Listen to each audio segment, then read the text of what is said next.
All right.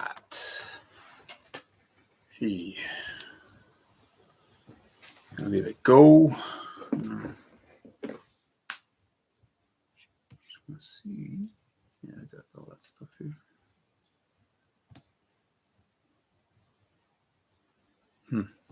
All right.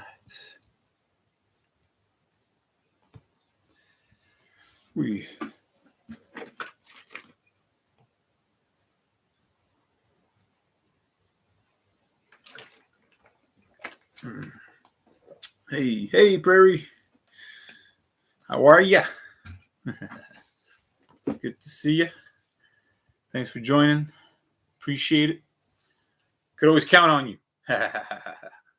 Appreciate you.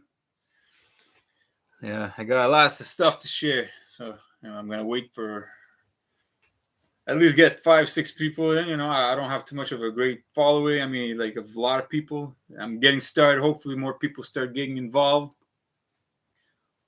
Oh yeah. It's here. We pretty much got no more snow. We're no more. Bye. We had nice weather. We're gonna have a lot of rain there for the next week, but then we're gonna have sunny weather. We had mid-April. We had nice 3 days of plus 20 degrees. It was nice. Felt very nice. Yes, I was very happy. This winter has been a challenging one. Boy. So yeah, been doing a lot of research, a lot of thinking. I do a lot more thinking than I do research. I just read a few things and I just explore with words. It's crazy. And words just bring me places. It's crazy. And you guys got to check out this guy on YouTube. He's called What the Flock TV. What the Flock. Here, I'll put it down. This guy right now, he is blowing my mind. What the Flock TV. There it is. Oh, yeah. We had 17 degrees. It was all right. I went for a walk with the little one here, with little Lulu. She was happy. It was a little breezy, but it was better than what we had. So yeah, but if you check out What the Flock, definitely check this guy out. What the Flock Television TV. He's a British dude. He talks about Janus, the god of Janus, which is the Freemasons' god, essentially the Twofaced God. Explains about the two pillars, and anyways, I don't want to ruin it, or because I'm still playing around with this, because so much that I know of other people's research, I'm very universal, folks. I listen to a whole bunch of people. If you only saw my life, I have my laptop running all the time, listening to all sorts of people, all sorts of things on different subjects all the time, just to seeing different perspectives. And I just try to see what's consistent and what's not, and then I can kind of gauge and say, okay, well, that could be true based on the fact that, well, a lot of these people, even all the people are against each other, are pretty consistent on that. They're all agreeing. So, okay, it could be, it's safe to assume, because we're all doing assumptions and presumptions, folks, even though we may think that we have the truth. 2 years down the road, you guys say, holy shit, I was kind of wrong about that, wasn't I? And that's the thing about life. You can't set your mind to a certain structure of way of thinking that's going to keep you stagnating, because in this world, you have to be malleable, folks. You got to be malleable. And right now, all the stuff I've been finding has been pretty crazy. I'm going to be touching on a lot of subjects about Q, about the economy.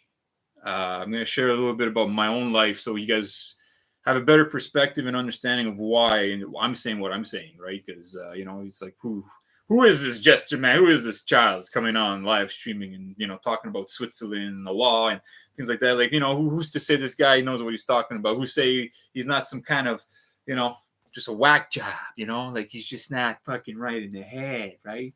He's like Jack Nicholson in The Shining, right? Here's Johnny. You gotta watch out, right? So, have you watched any of the NCI National Citizen Inquiry? No, I haven't.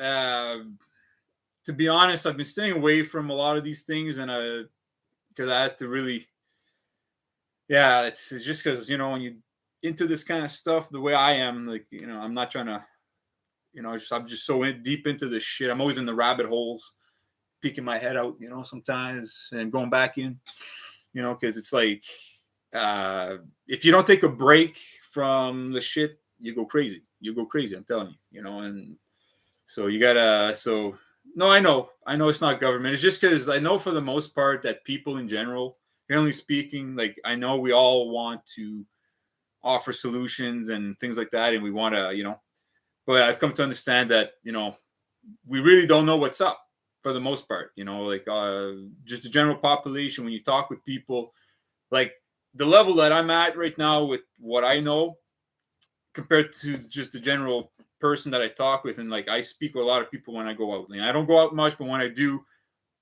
a lot of time I'll speak with like 3 people in my way out, and I'm only out for like 2-3 hours. I'll have like 3 conversations with just random people on the street. I talk with people all the time. Like I'm very personable guy.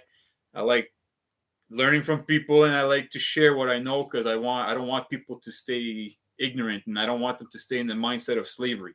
I'm trying to help people break free. I'm like Neo in the Matrix. Okay, like I'm literally kind of like Neo. I'm actually kind of like allegorically, in a way, I am Neo. Okay, I am Neo. I am the one in some way. But that's just like, when you understand what Neo and the Matrix and the whole allegory of what it is that you are the one and everyone else is the one. We are all the one. It's just we all have that responsibility once we find the truth and bear it, and then are loyal to the truth instead of being loyal to our feelings and our families and things that are, then that's when we become the one, and then we are able to lead people and help them become the one as well, to free themselves of the fucking slave mindset that is permeating and polluting the world today, So there are some great testimonies. I was impressed by the judge from Manitoba, and this takes on judge failure to the people. Okay, well, you know what? I'll look more into it, Prairie, because like I'm actually looking for people to actually do things, in public. And I don't know, just the Truckers Convoy, I'm just feeling disappointed. I knew it was like not gonna really, it's just not really doing as much as people thought it was gonna do. Because look, I don't really hear much of it anymore. And I know, like, you have the Supreme Court and all that kind of stuff happening, but it's just to show you, like, people, I don't know what it is. Like, there's trends that happen, and I've noticed this in the truth community. I've seen this for years, is that there's always trends going about like health, like what to take. Like right now, is the big thing is DMSO, and and you got boo and all this kind of stuff. And before that, it was all these other things, and it's just there's always a trend of like people going on to it, and all of a sudden it dies down, and all of a sudden like you don't hear about it, and it peeks its head up a little later, and then you think, okay, maybe something's gonna happen, and nothing goes nowhere. It's just like it's just dragging too long. It takes time. It's whereas other things, holy shit, they're moving fast. It's like holy shit, like wow, I wish they would move so fast when it comes to government officials. Why is it that like you steal a fucking orange and the cops are on you immediately, but you're a politician and you ended up committing fraud with a big corporation, but no, nothing happens. Things are going on, and right now with I don't want to like say his name. I don't like to mention him, but he has the word true in it, but doesn't mean that he expresses it very well. Okay, just like we got Trump in the South there, which has got true in his name, but they don't express it very well, do they? They don't express truth very well. So I don't know. It's just this world. It's just crazy because you still have people falling for the left versus right nonsense, which is like, okay, guys, like you got to get out of politics. Like these people at the top there, these people that are in place right now, we need a total reboot. We got to fucking reset, like clean out everybody. Like, okay, sorry, like you're all gone. And all the leadership, like it's like what we need to do is essentially all leadership in military, banking, big corporations, governments, okay, like, and you're talking about like key infrastructure, okay, critical infrastructures of our world, okay, so all these leaderships, okay, need to be essentially like, okay, bye-bye, gone, you're done, like we're getting rid of you, okay, and then we got to put in new people to go and take over, and then essentially like people are going to think this is socialism in a sense, but it's like, people, you got to understand, we are under a form of socialism, okay, we're all like, Canada is socialist. people say, oh, yeah, it's not a socialist country. The United States is not so. It's all socialist, folks. We're all bonded sureties. We're all slaves. Okay, we have all been essentially, duped. Our parents have been duped into fucking selling us off to the government, to which essentially the government is private. It belongs to the aristocrats, okay, out of Switzerland. You got to understand, the government is copyrighted material. You want to use government property and things like that, such as money, such as their services, their calendar. You want to do any of that? Well, you're going to be subject to terms and conditions, because that's their copyrighted intellectual property that you don't belong, that you don't own. And not only that, you don't even have the right to use the property that they essentially issued to you.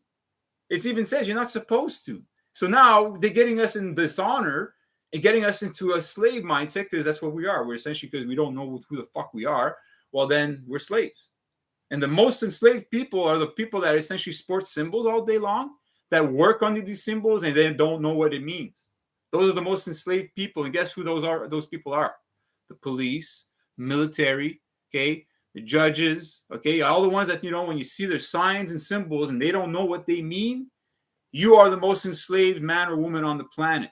Okay, you are not free. You have no, Section 2B here of the Constitution of CCRF here in Canada. The police, all these people have no understanding of that. They don't understand what that means, because they've given that up. They've given up that. They don't care about that. So, hey, how are you? How are you? Good to see you. We got Maddie Divine. We got Deanna Sherry Amore too. Okay. I like the name. I like it a lot. But yeah, essentially here in Canada, we're all bonded sureties. We're essentially fucking, we're not free. We all belong to the King, Charles III, which, essentially he tried to bring a claim against me to one of his constables, because these constables are an extension of his power, because that's what they are. When you deal with a police officer, a constable here in Canada, or a crown or whatever, well, you're essentially really, literally, in a sense, you're talking to King Charles III. That's what you're doing. Same thing with the mayor of Ottawa. He's essentially represents, he's actually, he's there as a spokesperson for King Charles III. And who do you think King Charles III represents? Right? The crown and all that kind of stuff. So these are things that we need to understand this, folks. We need to understand symbolically the law. We need to understand these things, because if we don't, we're not going to be able to fight, and the public inquiry you're talking about, Prairie, I appreciate that. I think it's good. It's a good way. But see, the root cause of the problem is they're not getting at it. And that's the problem right now, is that everyone's all over the place. And I'm trying to really bring people together. I don't have much resources. Okay. I have no money. I'm I'm not poor. I'm just good. I got everything I need. But I need camera equipment. I need all that kind of stuff. I'm not good at video editing. Okay, I've been trying to learn this kind of stuff. I did a bit of stuff here and there. I don't really have the patience. I know with AI now it's getting a little easier, but I'm looking for people here in Ottawa that want to reach out, that want to work with me, because what essentially I'm trying to do is, anybody's got complaints against the Ottawa Police Services, Gatineau Police, RCMP, OPP, here in Ottawa, in this region, okay? I'll help you. And I don't charge nothing. I love doing this stuff. I love doing this, okay? But I need backup, because I'm all alone here. When I went to try to do things by myself, well, I got attacked by police, okay? I was essentially even charged. And if you see the video, I'm trying to get the video, folks, to show you how ridiculous they are, is that they tried to charge me with causing bodily harm to a constable when he hurt himself by trying to hurt me. He tried to throw me. He tried to suplex me into the ground. And luckily, I know martial arts and my break falls. He wasn't able to do that. But by doing so, he hurt himself. And they're trying to put it on me. And he had no lawful right to touch me. He had no lawful right. Again, you'll see all the videos on my YouTube channel. And that's the thing. I'm getting frustrated, is I don't have much support here, folks. I don't have people really sharing my videos much. I had a few channels that did. But I don't know what's going on. No one really wants to work together here in Ottawa. I think a lot of people are just fucking cowards. That's what I'm feeling. Even in my own family, I feel what the heck? And they're supposed to be my uncles are supposed to be tough guys. They're supposed to be tough guys. I know they're older now. I think if they were younger, they would be in the fight with me right now, because they're older. I think they're but just to show you guys, I've been trying to go out there. I've helped people. I've helped one of the truckers from the Truckers Convoy. Brian Durkins, he's the trucker that never left. If you ever hear about him, I went and helped him. I went to court with him, helped him with court, tried to connect with people. I was volunteering for Rebel News with William Diaz, and I don't want to talk ill of the guy, but he's left me with a really bad impression. And, you know, I'll share with you, and I have all the evidence to back my claim, folks. Like, I'll never make claims against people without evidence to back my claim. You know, even if, let's say, I know something about someone, but I have no evidence, I just have my word, I'd rather not say anything. You know what I mean? Because then it's just, again, it's just hearsay, right? You know, so especially when it's something that's pretty damning about someone, you know what I mean? So, you know, these are things that people need to understand too, like, evidence of fact, questions to ask when you're dealing with law enforcement, when you go to court. Like, people, do not be afraid to go to court, okay? And I want to help you. I went through it myself. I've helped 2 people so far, okay? And I've done it myself, going through the court process, okay? And it's all about asking the right questions and knowing who you are in the courts, okay? And understanding what you're engaged in, okay? And there's a lot of fucking information out there, folks, and that's the fucking problem, okay? You're going to hear a lot of people share information about how you're going to do things. You can do it this way, and it's confusing. It could really drive you nuts. It could make you make big mistakes too. And when you go to court, you can get in big trouble, okay? The thing is that if you're going to take this fight, you got to understand that you got to be ready to go to jail. You got to be ready that you may go to prison, that they may come at you with the power of the state to try to silence you. You have to have that in your head. If you don't have that and you're not ready to do that, then don't take on the fight. That's all I'm going to tell you, folks. Don't go into this thinking that, oh, well, I'm going to know everything and things are going to be dandy and like they're going to follow the rules like they're supposed to, and they're not going to arrest me and try to SWAT team me or whatever, right? Chances are, if you're really hitting nerves and you're actually exposing corruption, like in the deepest core, trust me, they're going to come at you. And right now, see the people I'm coming after, that I'm like, it's not that I'm coming after them. It's not about that. It's more about just standing for truth and justice and doing the right thing about love, kindness, and trying to propagate good energy in the world. That's what I'm all about. I'm not against anybody. I'm not trying to get at anybody, but anybody that essentially goes against those values, those principles that I hold true to. And I think it's only logical to hold true to these kind of values. I think if you ask anybody on the street, I think they would say, yeah, that those are great values to have. These are good, pillars to stand upon. I think, that's what we need to do is make sure that, we put out that fight and we go out there and stand for those things and make sure that if politicians, police, government officials, which swore an oath to the International Covenant to respect, uphold, protect, and recognize our God-given rights and freedoms, well, then you have the Constitution. Everything's there for us to be able to hold them to account. It's just the problem is if you go alone, you're going to have very little success because they see you're alone. It's like the bully in the schoolyard.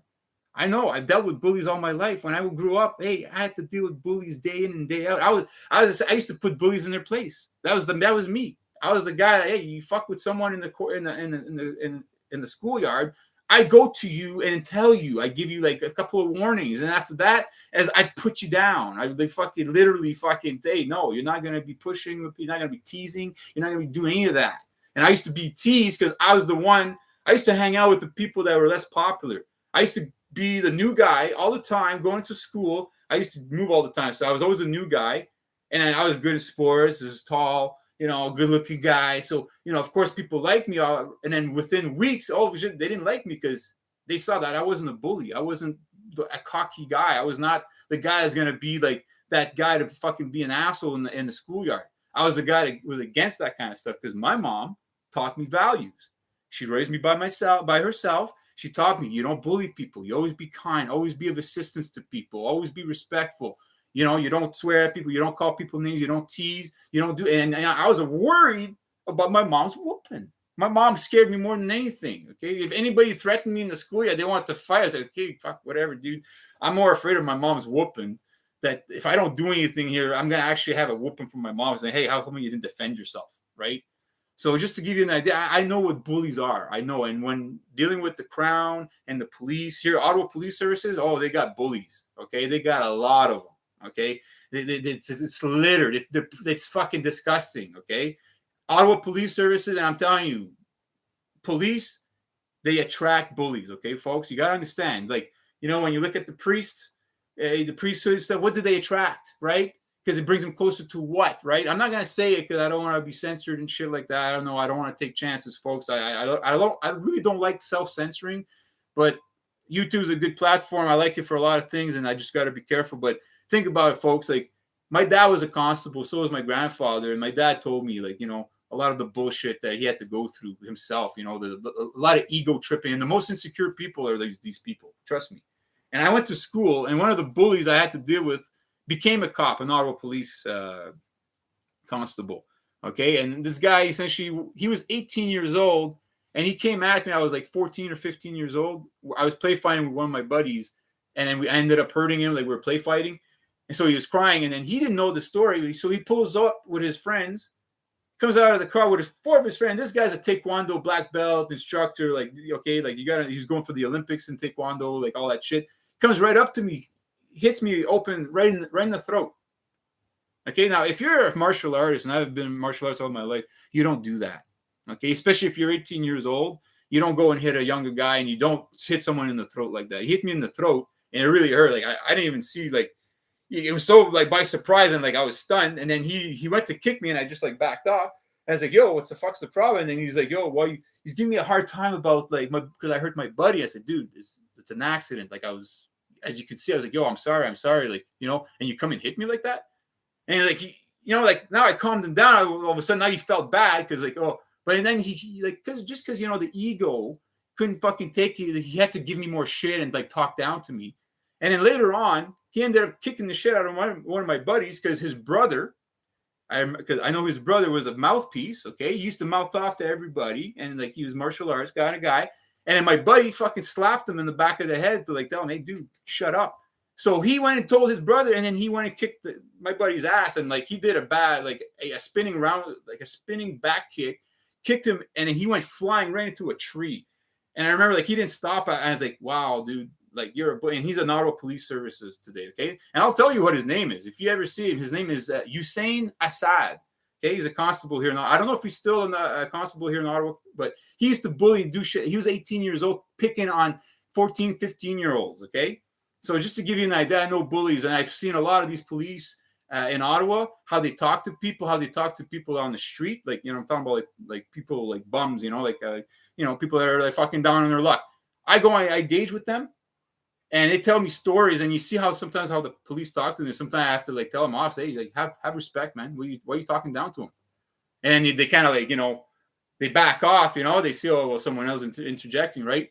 But it's just to show you, like, a lot of these people have no ways of social skills, man. Like, I'm telling you guys. And I've been doing this for years, folks. I've actually been at this to fucking try to get people to understand that the police, okay, as much as I love them, hey, I love you as an individual. I will love you on an individual level. I will treat you on an individual level. If I see you're a police officer, you come up to me, I'm not going to assume you're an asshole just because you're wearing the uniform, but it will be in the back of my mind that the chances are you are one. Okay, but I'll still show you respect. I'll be respectful to you. I'll talk nice to you. I'll always be respectful, show you love and appreciation until you start getting stupid with me and start, exercising false authority, standing outside of truth and try to uphold shit when you don't even know what you represent. I'm going to stand my truth, and I will stand up against you, and I will tell you off, and I will essentially, I don't care at that point if you want to go that path. I really don't care to embarrass those kinds of constables because they need it. They need to hear it, okay? They need to hear it a lot. And when I got arrested at the courthouse and I had to go to the hospital, I had constables. They had to be there with me, sitting there with me in the wheelchair, okay, because my foot was fractured. Okay, I was sitting there handcuffed, talking with Constable Charbonneau, and I'm trying to remember the other constable's name, but anyways, I was just laying down knowledge, and they couldn't stand it, man. You could see in their eyes that they felt so fucking stupid. They're like, holy fuck, this guy is, like, schooling me right now. He's actually fucking making me feel embarrassed. And that's what you could see, the body language. Even I could see it through their mask. They were wearing a mask, and I could see it in their eyes because the body language says it all, folks.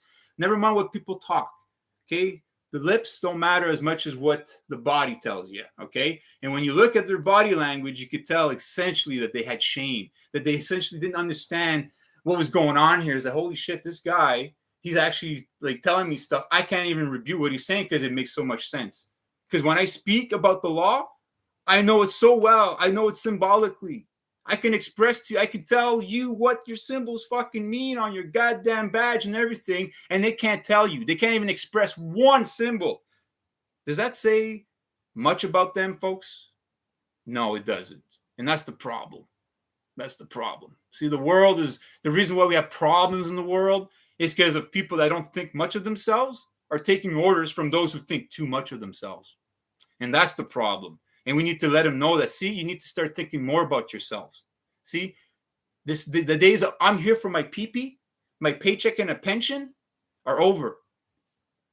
Okay? You're not here just for your pee-pee anymore. Okay? If you're going to be a police officer, a constable, if you're going to be in government, you're going to be in the military, you're going to do any kind of things that essentially you actually have monopoly on violence, you better be able to express truth in a beautiful way, my friend, because if you can't, if you're not a Jedi, sorry, you're in a bad fucking place. And guess what?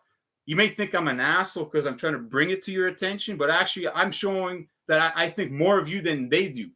I think more of the police than they do about themselves because I'm trying to save them a bad trip in the afterlife.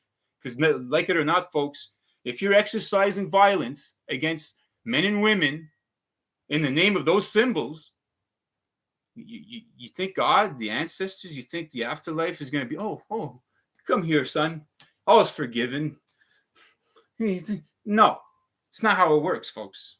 It's not how it works. You think that the people you trespass against, let's say you rape someone or you murder or you call or take someone's child or whatever, you think that someone, if they're going to die and they're in the afterlife and they have an opportunity to hold you to account in a higher court, you think they're not going to do it? Yeah, they are. And guess what? There are methods, folks. You think that, when you look at what happens on the earth, you think the court system comes from us? No, it's a system that essentially is a fractal of a greater system that exists. And unfortunately, on this planet right now, on this world, humanity has learned to flip law on its head. Essentially, what's been happening now is like we are fucking perverting and destroying law. That's what we're doing. But if you read it, the UN and also they express it pretty nicely.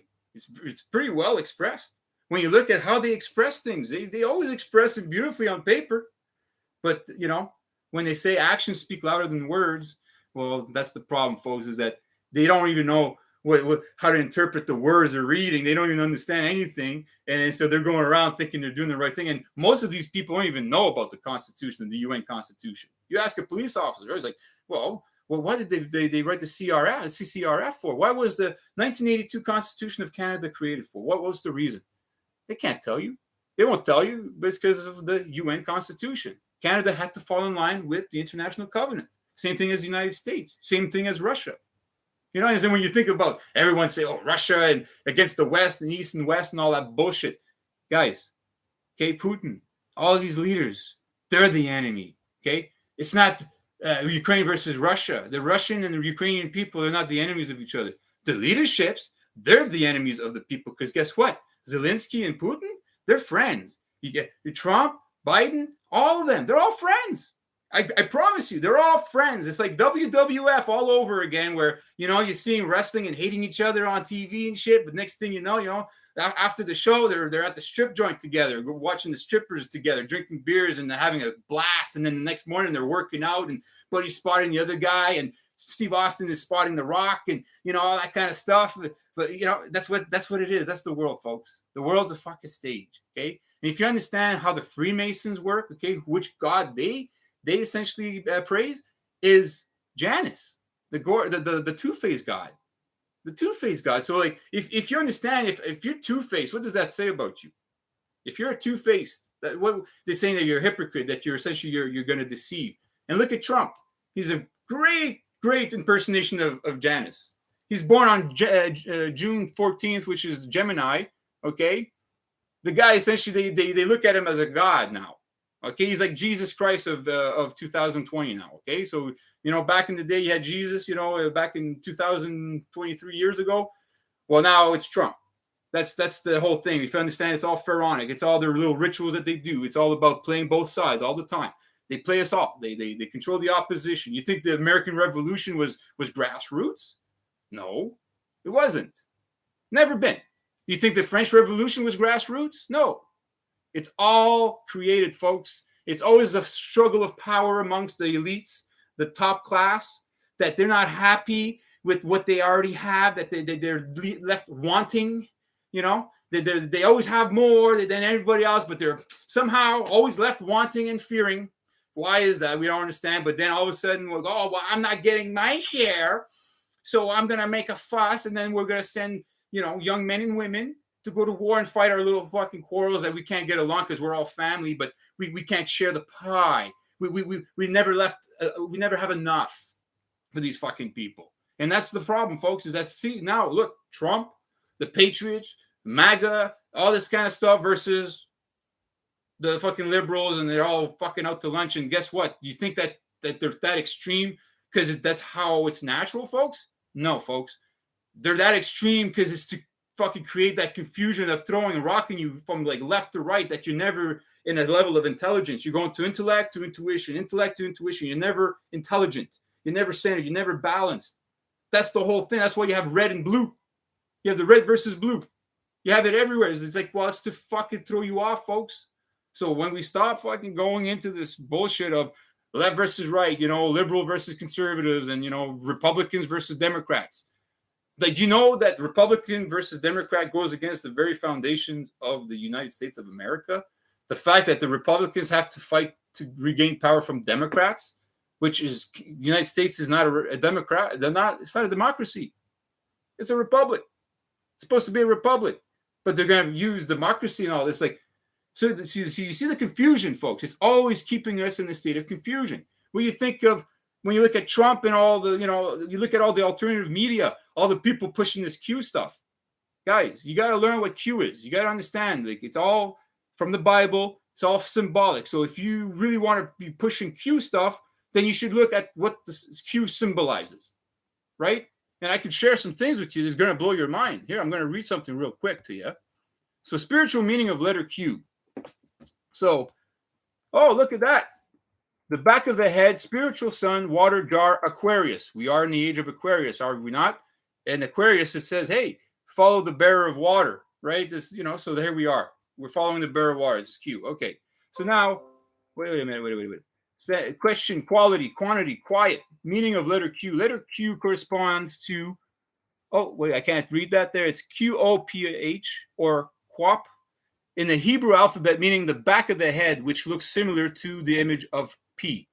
In science, it is where the cerebellum located, whose function is to maintain balance, coordination, and equilibrium for the body. We all need to learn balance the feminine and masculine aspect in our nature, which is the secret formula of the Tantra practice. We do this by harmonizing the solar plexus area in our bodies. Okay, wait. Never mind the stuff there. Okay, so in Egyptian spirituality, letter Q is symbolic of the water jar carried by maidens. When people drink water, they make a sound similar to that of Q. Right? So in Latin, the sound of swallowing water is the origin of the word aqua. Aqua. Right? So then when you drink, so you see how, like, it's pretty fucking beautiful when you look into it. Some of the ancient words such as quench and quaff are also the derivatives of the sound Q. In astrology, we have Aquarius, Aqua, Uranus. This is why we see the symbol of Aquarius is related to a man carrying the water jar. Okay, so then you got the Egyptians also believe that the letter Q represents the vulva of Isis. Symbolically, we have letter O symbolizing the womb of the mother goddess and the water flowing out of the jaw. O resembles the natal water of Isis, who gives birth to living things on earth. Thus, the spiritual meaning of letter Q is closely related to the feminine nature of the universe. Without Q, we may not have been born. So you see, like, these are things that, I've been listening to people about Q for a long time. Like, they're pushing this Nisera, Jessera, so you understand, folks, I got my uncle dealing in Switzerland for the last almost 20 years. Okay. Like, I'm not this guy that's just like, does no shit. Like, I'm telling you, I've been doing both sides. Like, my uncle's been dealing in Switzerland with the Freemasons, talking about this whole new financial system. I haven't been predicting that in 2020 that the whole world was going to come to a fucking stop. Like, the whole world, all businesses were going to shut down because of this new economic system that's going to kick in is going to cause problems and stuff. I didn't know it was going to be in the form of what we went through in the last 3 years, but I knew it was going to happen. And guess what? In Canada, they declared the emergency on my birthday, March 16th. What are the odds of that? Like, it's just to show you guys, it's like, you know, there's a lot of stuff out there. There's a lot of people that really need to fucking break into this stuff and share what they know. And I'm one of those guys that, hey, I can't just fucking know this stuff and not say nothing. That's what I'm saying. It's like, I know my uncle's been part of this stuff for years, and he's been giving us hopium for about, you know, all these dates when things are supposed to happen. He's been right about a lot of things, but a lot of things he hasn't, you know, things have been happening so far. And it's just like, it's kind of frustrating because when you keep telling someone, oh, well, at this date, this is going to happen. And then, like, you know, the world's fucked up.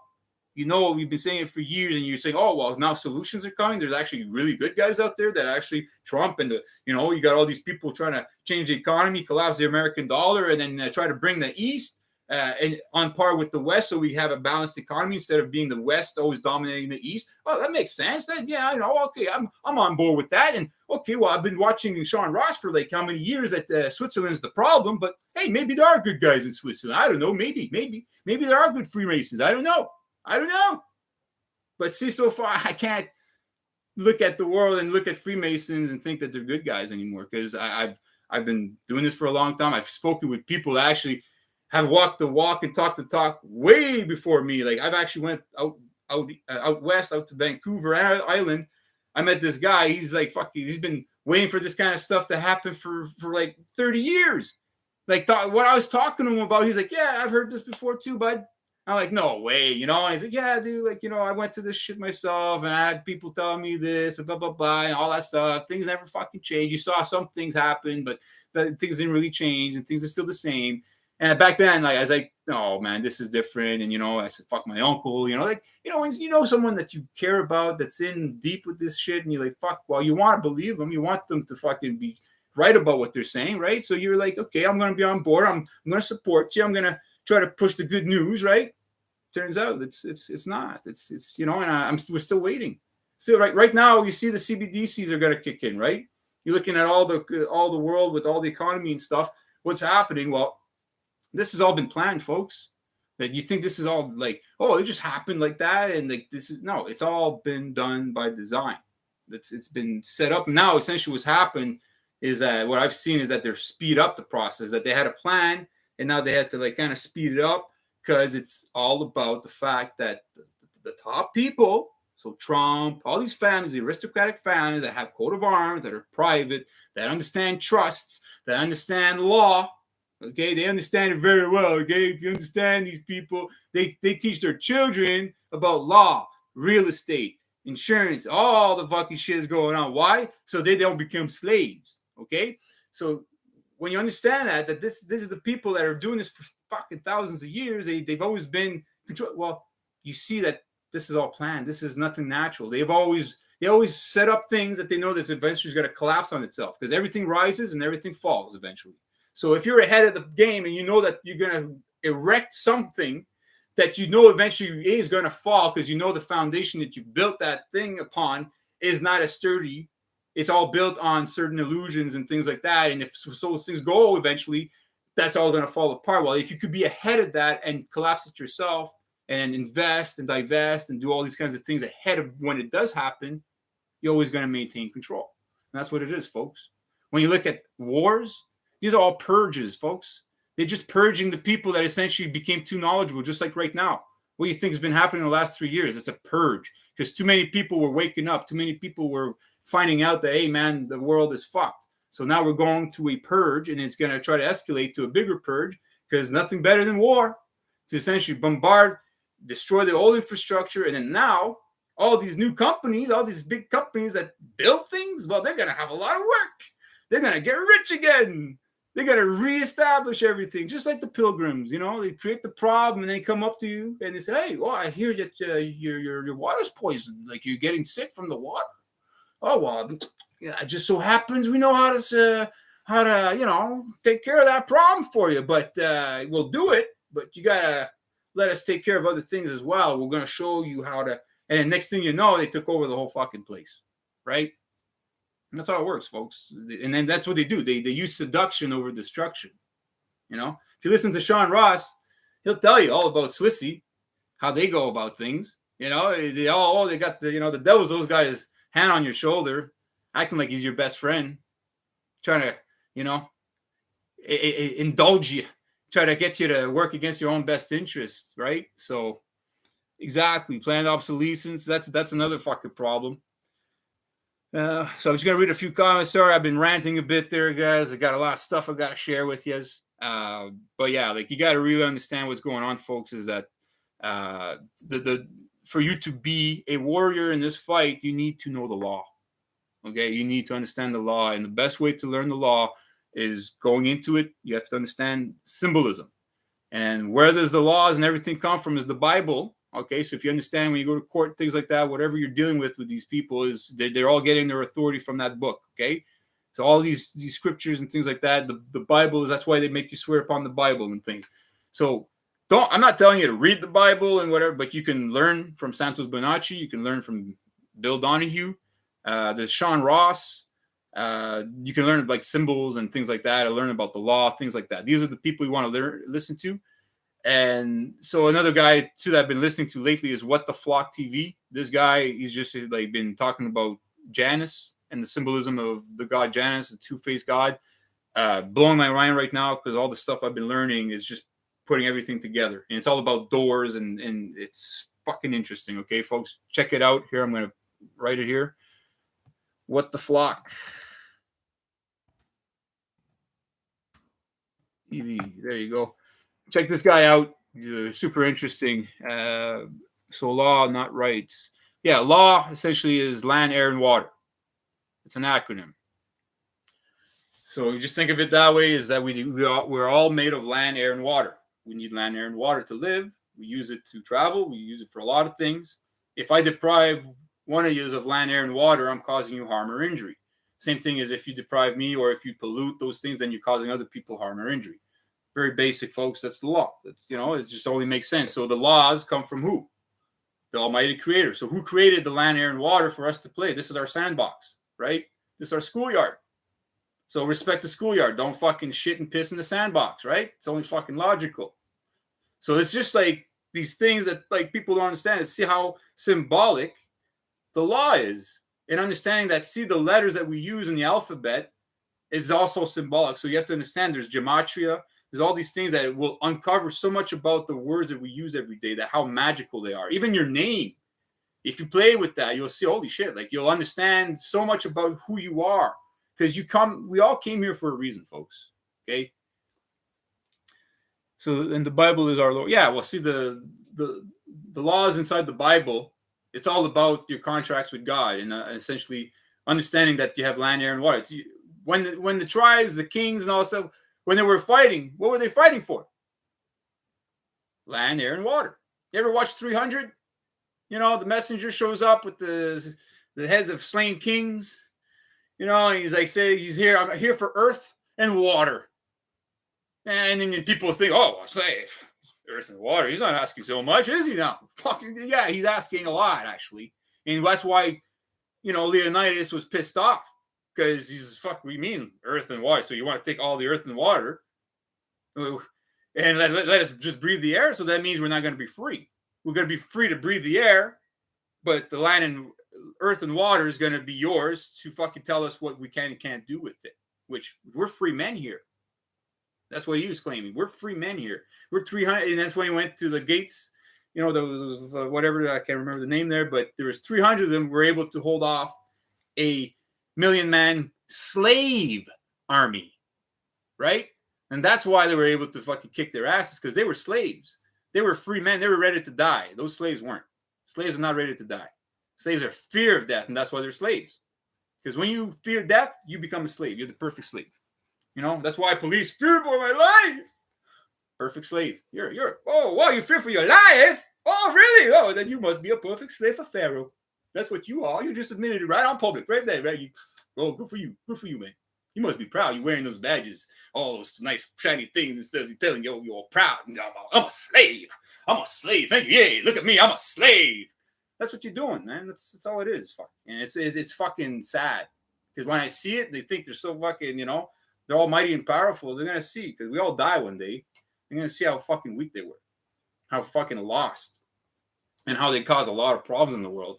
You're not gonna feel good about it. And that's the thing. When you die, you don't like. You think you're facing you're facing yourself. It's gonna be a mirror. It's just gonna be a mirror of your true self, and then you're gonna look at you, and then you're just gonna reflect and go, "Holy fuck!" That's all it is, folks. Because you can judge yourself, and like you are divine. Like your soul, who you are deep inside you. This body is not who you are. You are more than that. Like when I look at my mom, I don't just look at my mom as, I think of her way more than that. Like, fuck, man, like, she must be some beautiful fucking, like her entity, her light, because she's such a beautiful woman. The way she expresses herself, how she raised me, the kindness, the love that she's given me. To me, I think of her, and that's what it is. People need to look at themselves in that sense, knowing that you're more than just this physical being. And once you do that, then you can look at other people with that, like that same respect. Then you, oh, wow. And then now you want to get along, and now you want to start, bridging the gap and being neighborly and brotherly and sisterly. That's, that's what's missing in the world, because people don't know that about themselves. They don't know they're greater than what this is not you. This is part of you. It's a fraction of what you are or who you are or what you're expressing. But it's not all in that the end all. When you die, you're going to be more than what you think. You're going to be, oh my God, I forgot who I was. And then you're going to look at yourself and holy shit, as if I did that. I would have never done that. Oh, and you're going to go into that process, man. And that's what it is. That's, when you think of consciousness and being alone with yourself. And that's the big problem. A lot of people haven't been alone with themselves.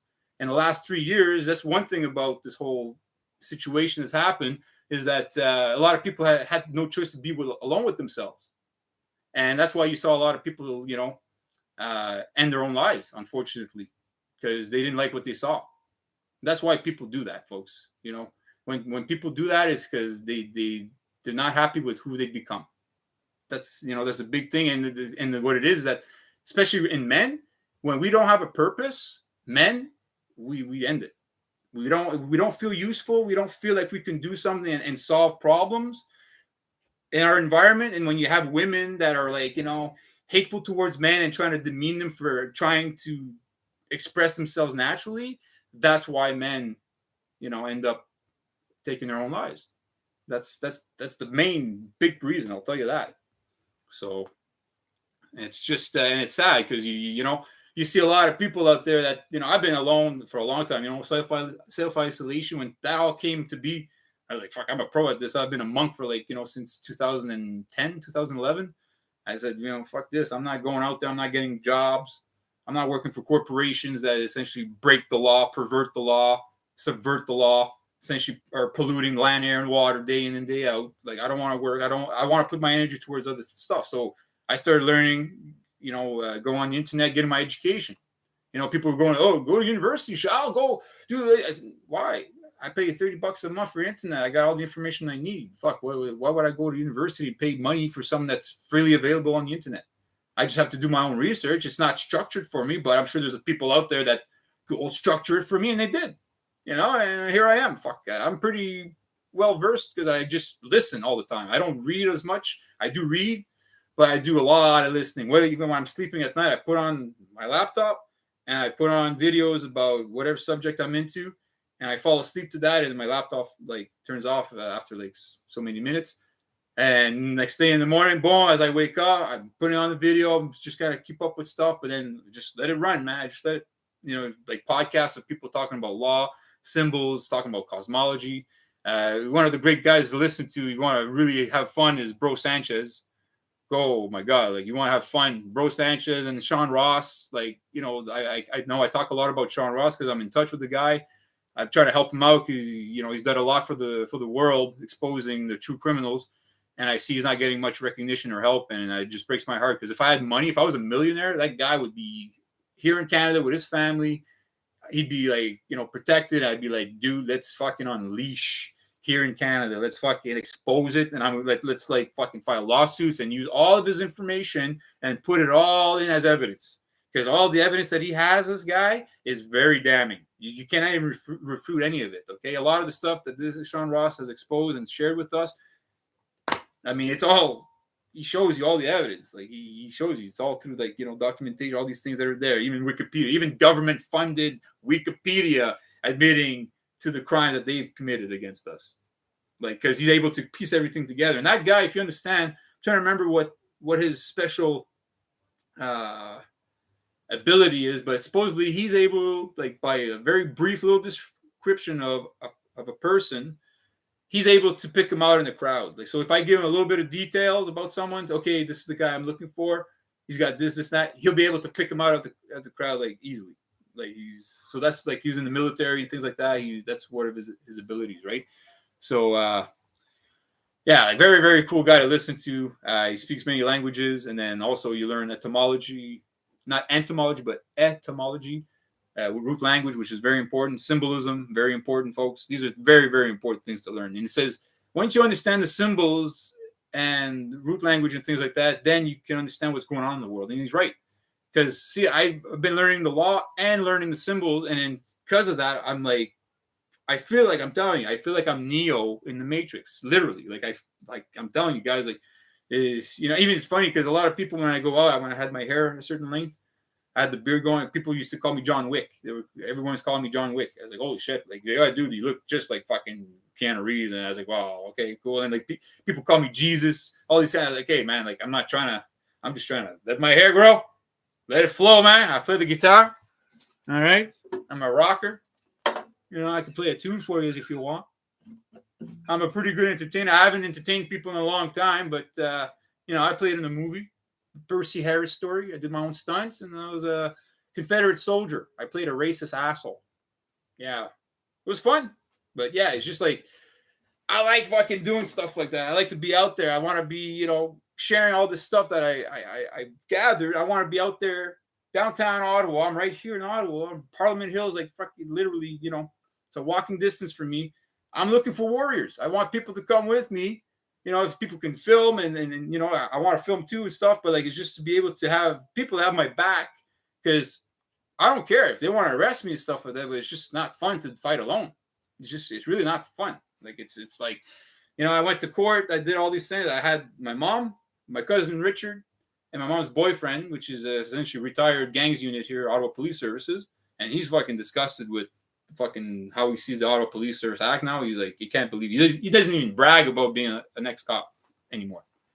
He doesn't brag anymore because my mom, she watches police auditing videos every day. Like, she's been doing this for the last like 2 years now. And I remember I used to watch this stuff like when it wasn't even cool. Like I was watching like a few years, and I was listening to Sean Ross, which is like the original police auditor, in my opinion.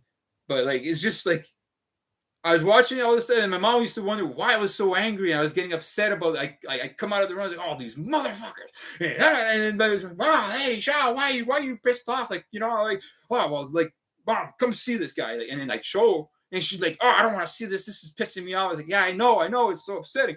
And then all of a sudden, she starts watching these things. And now it's like, she's looking, she's like, okay, now I understand why you're fucking pissed off. Holy shit. Like, this is bad. I'm like, yeah, Mom. And like, my mom went through some shit with the Ottawa Police Services. Like, she got trespassed off her own property back in 2001. Her boyfriend, she lived, like, she had her address, she had the proof to show that that's where she lived. He had no proof that he lived there. And he called the cops on my mom because he was trying to break up with her.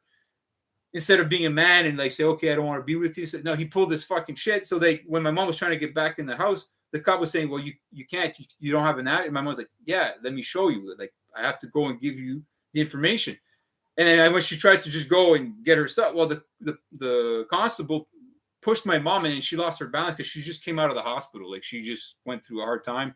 Her health was really bad. So he pushes my mom, and she like went like she's falling over the couch, and as she's falling, well, she tried to hold on like to grab, and then as she did, she scratched the police officer in his face, and then all of a sudden, now hell breaks loose. Of course, fucking pepper sprayed my mom, put the cuffs on. My mom got out of the cuffs twice, and then like she was like ready to kill this guy. Okay, like my mom was like a warrior. Like, if she was a man, watch out. But like, just to give you an idea, like, my mom went through this shit. She understands, and then she still wasn't understanding like why I was upset with like policing and things like that, because I'm learning the law, all that stuff, right? So now, like, every day. She's listening to this stuff. So now her boyfriend's ex-police. So she's telling him all this stuff about like what she's seen, and then like he's like, holy fuck, like he can't believe it. And he sees some of these videos too. He's seen even my videos, and like he's blown away. He's like, wow, because he's one of the old generation kind of guys where like, you know, back in the day, I remember you have a lot of cops that were pretty cool. You know, auto police service. I remember I used to be able to talk when I was a kid, when I was like teenager. Even when I came out of the penitentiary, I still, you know, when I talk with a lot of police, I'd still be super cool with them. Whatever, they'd be cool with me. I had many opportunities where like they were assholes to me, but I always kept to say, well, fuck, they're not all like that, right? But nowadays, folks, it's bad. And what it is, I think it's not just about the police generally. It's just people in general. People right now, they're not well, man. A lot of people are suffering, okay? And I'm not trying to shit on nobody. I'm not trying to bring anybody down. Like when I see people like doing bad things to other people, like in heinous ways, like, you know, you name whatever crime, I say to myself, you know, behind all the anger that I feel when I see and hear that kind of stuff, I have to maintain calmness and then peace and love in my heart and say, okay, what happened to that man or woman for them to think that that was okay? There must have been some really bad going on inside of them. Like they must be suffering, okay? Like there's something that's happened to them for them to really lose the plot as bad as they have. That's how I look at it. And it, like, don't get me wrong, I don't believe in forgiveness and all that kind of shit unless you are ready to recover and admit your fucking problems, right? And that's the thing. When I look at, you know, these kinds of people, like, oh, but at the same time, you got to understand, there's a lot of people, man, you know, life has been nothing but cruel to them, man. Like you have people, man, that have been abused by the system, their parents, their family, people that are supposed to look out for them have hurt them in ways that fuck. And then what happens is that they inside something turns off and they become insensitive. They have to, because if they're too sensitive, they're gonna die. They can't bear that feeling of guilt and not being able to also do something about the violation that's being committed to them. Because when you get aggressed and hurt and you don't have justice, oh man, like you want to have anger inside of you, folks. And that's what it is. When you look at people that do these things, that's the root cause, is that they have not had justice for the injuries that they've endured from the people that are supposed to help them and be there for them, or even complete strangers. It doesn't matter. But see, just to give you an idea, myself, when I went through the charges I was going through with the Crown and the auto police services, the anger I was going through inside of me and the thoughts, the violent thoughts I had to, like, you know, because you have to work, folks. That's the problem, is like a lot of people, it's like either they'll work to deal with those thoughts and say, okay, like I'm going to do the work and then take care of that now instead of letting it permeate and then I'm a problem. You got to do it. And that's the thing. It's only natural that you're going to feel violence inside you, because when something unnatural happens, when violence or bad things happen to other people or yourself, it's only a natural reaction that you're going to feel violent. You're going to feel angry. You're going to feel those things. But it's up to us to work at it and quell it and say, okay, well, then the solution is not to respond with violence and more anger and things like that, because they're already in that state of mind. So you got to try to work it out, right? So that's the problem, is that a lot of these people have not had remedy for the injuries, and they've been bleeding. They've been, you know, it's like, you know, you go see let's say you're in the woods and you see a fox in a trap. You want to free it, but he doesn't know you want to free it. He's going to attack you. He's going to try to bite you. He thinks you're the one that fucking laid the trap for him, right? So you got to approach the situation and understand, well, okay, he's trying to bite me, but he doesn't understand where I'm coming from. And that's the thing. So you got to understand that a lot of the people, like even like when you look at our leader right now, their buddy there, I don't like to say his name, but he's suffering, that guy. Okay, that guy, anybody that lives lies like that, the fucking guy's suffering. He's living in hell right now, folks. And his journey is only beginning, folks. So like I said, we all die one day. We all die one day. This guy, none of these people will escape true justice. That's the only day you find true justice, is when we die.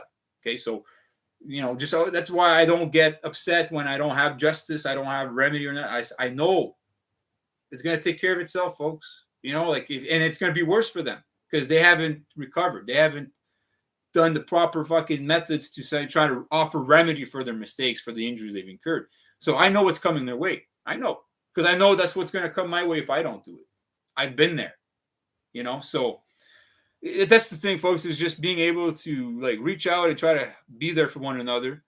And, because I don't have all the answers. I don't. Like, I only have, I'm going to humble myself to the max. I'm only standing on the shoulders of giants.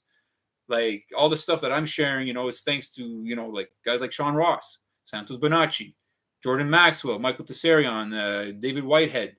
There's a What the Flock TV now, Mark Passio. I got Beth Martins that I'm listening to right now. She's pretty cool.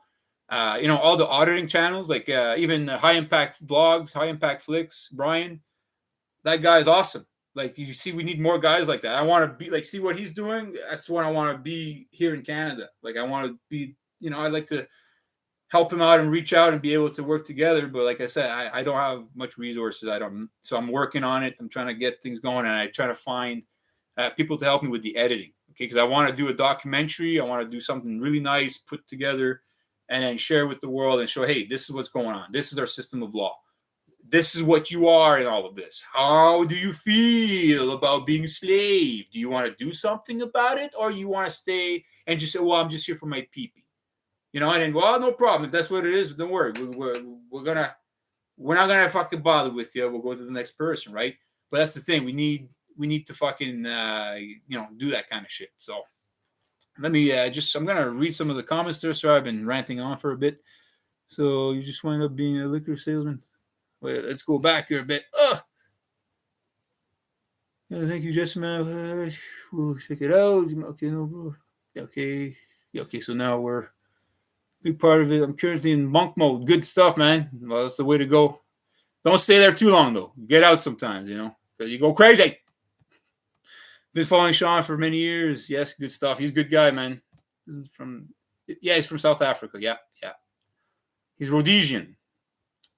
Just like if you ever see the movie Blood Diamond, watch that movie with Leonardo DiCaprio. Yeah, that's where Sean Ross is from. The same in that movie. Leo says he's Rhodesian. He's like, I think he's part of the same military, if I'm not wrong. And it's funny because Sean Ross, okay, the Freemasons definitely know about him. That like all the people he's speaking against, they know about him. And it's funny because if you ever I play video games, okay, and I like video games. Reason being is very symbolic. I like the art. I like RPGs, FPS, RTS. I like strategy games more than anything. I love strategy. Like, I'll play chess and stuff like that. But like, there's a game called Hitman, the Hitman series. I played these games since the first Hitman, and then now the new ones. I haven't played Hitman 3 yet, but anyways, it was Hitman 2, and one of the missions, you go on this mission where it's like in the Colorado mountains, which is pretty much like the Swiss Alps, if you think about it, and then he's a freedom fighter, and the guy's name is Sean Rose.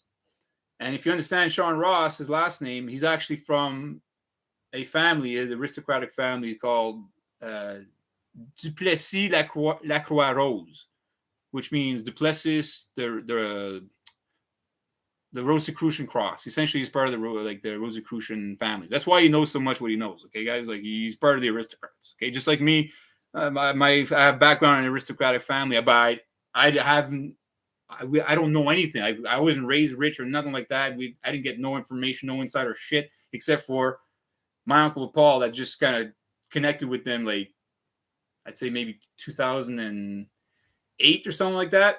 So, because he was in real estate in Montreal and mortgage brokerage and stuff like that. Like he did a lot of big stuff in Montreal. Okay.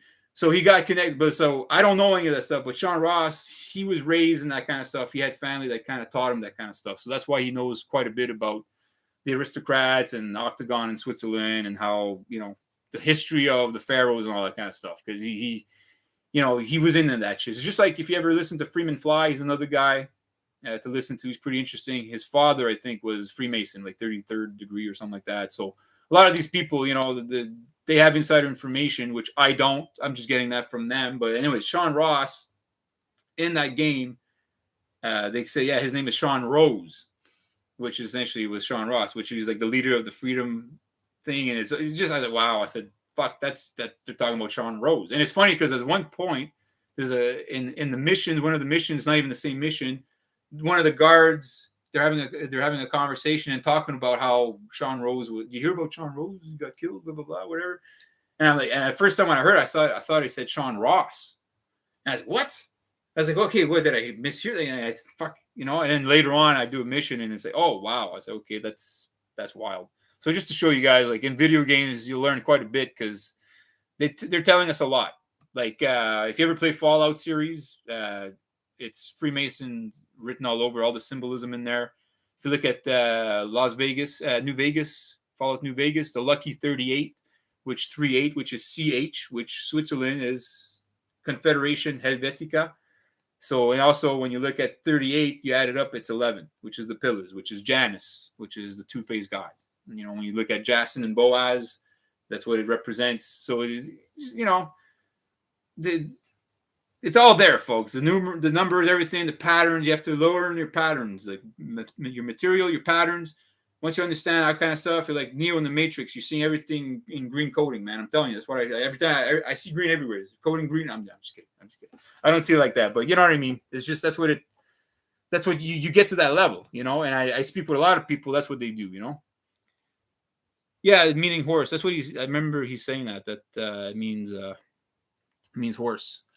Horse. Yeah. So, but yeah, I think he's Viking also. He's partly Viking. He says that he's also has Viking ancestry. So, but yeah, Sean Ross is definitely a guy. I want to help him out as much as I can. Right now, I'm trying to file a lawsuit against the Ottawa Police Services. I got to file against the Crown's office, the Ontario Provincial Court, because that's where the incident happened. Essentially, they've destroyed evidence, folks. I put on record I needed the video evidence. They didn't want to release it to me, which I understand. It's public record. It's supposed to be public record, but they didn't want to give it to me. And I told them, I said, hey, I was assaulted. My rights and freedoms were violated. There's evidence on those cameras. I've said it from the get-go that there's evidence on those videos that they assaulted me and violated my rights. Well, they edited out all those parts. All the parts in the video that show them hurting me or assaulting me, you know, the bad things, they've edited out. And all the parts that were like they're claiming that I assaulted, it's like, you have nothing, guys. All you have is a constable attacking someone and the guy trying to get away from Buddy's attacks. And he's trying to claim that he said I was under arrest, but he never said I was under arrest. He was trying to like push me outside he was trying to get me out of the building. And I told him, don't touch me. And then when I told him not to touch me the first time, he kept touching me. The second time I pushed his hand away. I said, hey, don't fucking touch me. And that's why he didn't like it. And the look on his eyes, if you ever see the look on his eye, I remember the look. It was like you could see all of a sudden that because I pushed his hand away, he was insulted. And now his ego kicked in and now he attacked me. And then when he came at me, you could see in the video, it's like, fuck. And if you try to come at me like that, it's just to show you the police right now.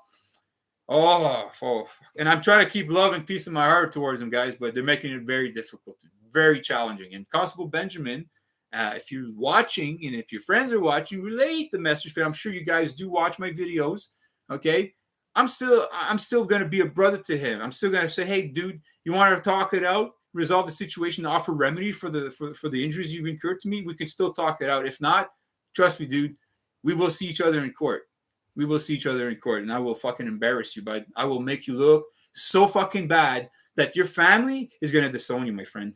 Because what you did to me and what you tried to fucking push against me, my friend, was pretty vile and disgusting, my friend. I put you down there with the little kitty abusers. I put you down there with actually lower than them, okay, for doing what you did. But I'm ready to work it out with you. If you want to talk it out and have mediation, and then we could talk about what kind of remedy you want to offer for what you did, because you were pretty fucking mean to me, man, for no fucking reason. I was pretty nice. I was very respectful. You're the one that showed me nothing but disrespect and disregard towards me and my friend. And then when I tried to resolve things, you came at me with violence and silence, my friend. Well, guess what? You won't have violence or silence to protect you when we're in court, and I'm going to ask you questions. I'm going to put you on the stand, which you got away from. I wanted to go to trial, folks. They stayed the charges. Why do you think they stayed the charges, folks? Because they fucked up in many fucking ways. And they knew I was going to call them out in court, and they were going to fucking have a problem. And the judge, she saved the Crown's ass. Okay, the last judge, you could see that she's like, no, this is not going forward, because she knew that this is going to be big time violation of my rights going to trial. And that's why they stayed the charges. So anyone that tells you, oh, they stayed the charges, well, it's not, folks, if they stay the charges, it's actually an even better victory to you. Okay, you got to understand what that means, is that they're sore losers. That's what they're telling you, that they're sore losers. They had nothing. Because, see, he's claiming that it appeared I was filming inside the courthouse. It appeared. That's his own words. It appeared. And so chances are, well, see, my phone doesn't mean because I have the camera up, doesn't mean that it's filming. It just means it's ready to go. So he assumed that it was filming, but that's what wasn't the case. So I asked him to come outside so I could film our conversation, but he didn't want that. Why? Because he's afraid of the camera, because he knows he fucked up, folks. If you're justified in doing what you did, you have no problems coming out and talking and trying to resolve the situation. But when you know you fucking did wrong, you're going to use violence and you're going to use silence instead of trying to resolve it. That's the facts, folks. And I've always kept the dialogue open. I've always tried to reach out. And every time I reached out to them, I was met with nothing but violence and silence. So, I have all the evidence to back my claims here, folks, but I need help. That's the other thing. I need the administration help to be able to file everything. But when I go to court to go and fucking ask questions, dude, I'll rip these guys a new one. Like, I know what I'm doing. I'm like fucking Perry Mason. Okay? When it comes to that part. But I need the administration help. When it comes to the writing stuff and putting things on paper and stuff, I'm not that good. Okay, I haven't done that in a long time. Like, I haven't, I used to work in sales and stuff and paperwork. I used to hate paperwork. Fucking hated paperwork. Still do. Okay, I like writing stuff. Like expressing, writing songs, things like that. But like, having to write down what happened. I did all that stuff. It's already written. I just got to put it in a lawsuit. And also, I just want to make sure I'm going about this the right way too, because I don't want to file a lawsuit and then I should be doing something else instead, because there's other options, right? So, but yeah, anyways, what happened and then it's not just to me, it happens to a lot of people. A lot of people have been abused by these people, my mom included. Okay, when you say my mom was trespassed from her own property, pepper sprayed, put in cuffs, abused after coming out of the hospital, and guess what? She was put in jail for almost a week. And they dropped the charges, folks. Well, if you scratch the police constable, like he was walking around for a whole week embarrassed. He had to scratch, like he was, you don't drop charges against a woman that's done that to a police constable unless they know they fucked up. And they fucked up. And that's why they did that. And also my mom's lawyer, instead of being there for her and saying, yeah, like they fucked up, we can file a lawsuit, didn't even do that. So that's why I have no respect for lawyers, have no respect for judges anymore, police, anybody that sports any kind of crown symbol that work for these people anymore. I love you. Don't get me wrong. I don't want anything bad. I'm trying to reach out to you. I'm trying to wake you up. But at this point, my patience is done. I've gone through the gauntlet with you. As I went through my own experience. I've tried, even despite the fact that in the past you spit in my face, you were fucking bitches to me. I still came at you nice and kind, and I still got bullshit. So at this point now, you're going to get the demon now, folks. I'm telling you, you're going to get the demon. You're not going to have, I'm not going to be as nice. I don't believe in being nice anymore. I actually believe in being affirmative, and that's all you're going to get from me is being affirmative. I'm going to straight up fucking call them out on their bullshit every time. I'm going to just put the truth. And if they're not standing in it, folks, the truth does all the work for you, folks. Once you know the truth, you just put it out there, then they self-destruct. They self-destruct. And I witnessed it.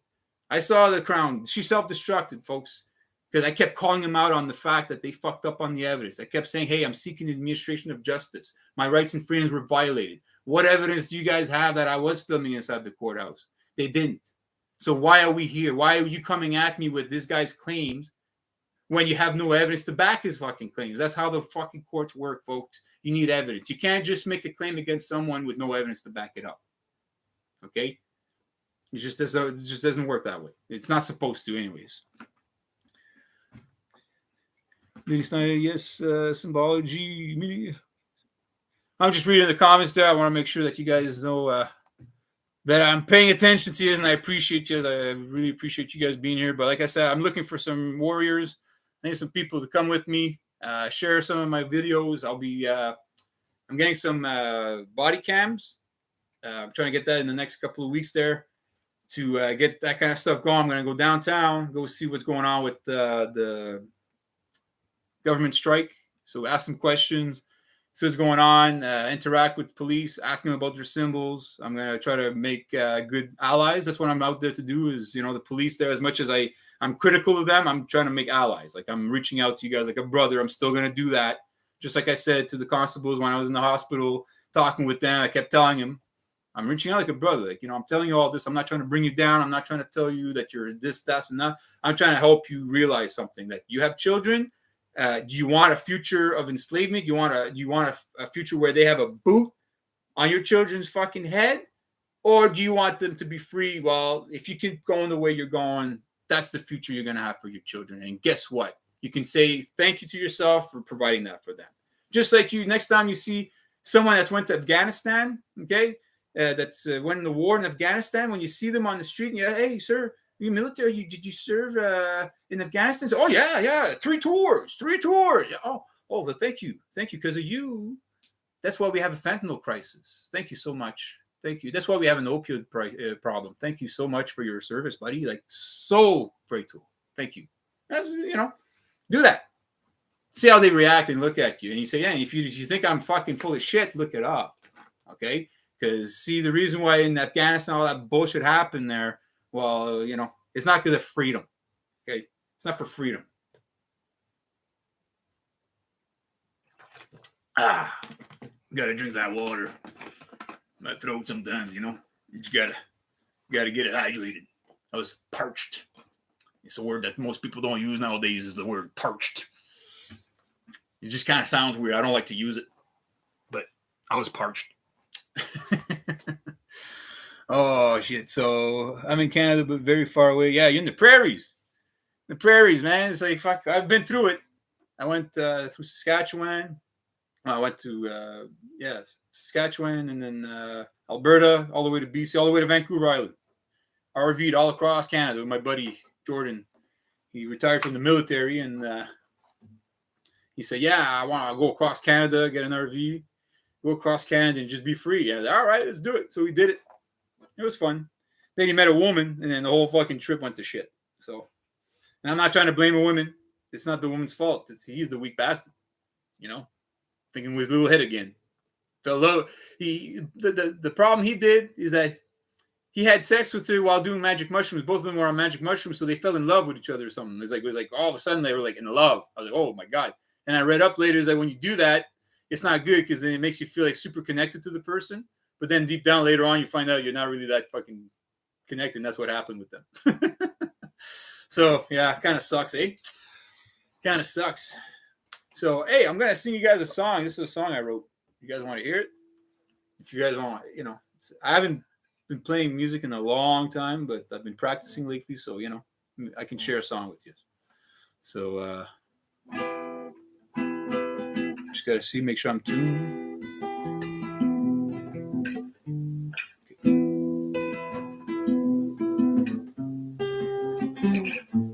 Okay.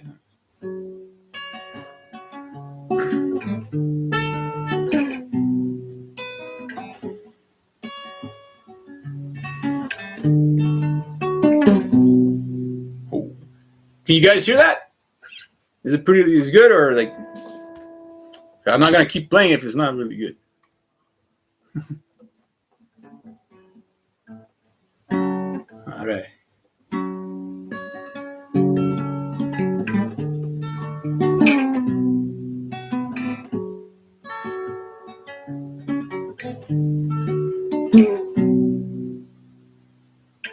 This venomous vengeance seems to take me far away, to a place where darkness lies, demons come to play.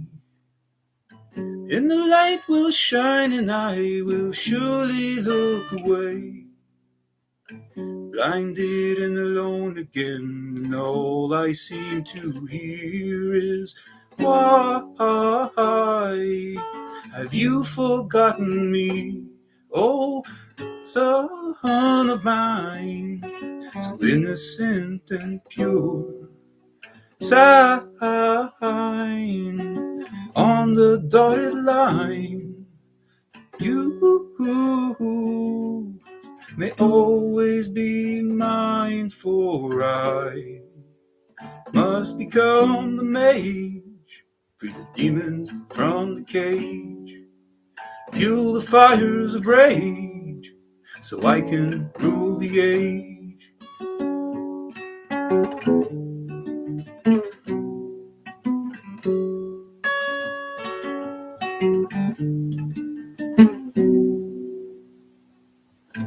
This venomous vengeance seems to veer me from my faith. With vicious vigilance, it fills my heart with hate. My voracious villainy has put my soul at stake. Vindictive violence has made me take the bait. So why have you forsaken me, O Father of mine, so mighty and so wise? Sign on the dotted line, so you may always be mine, for I must become the mage, free the demons from the cage, fuel the fires of rage, so I can rule the age, so I can rule the age, so I can rule the age.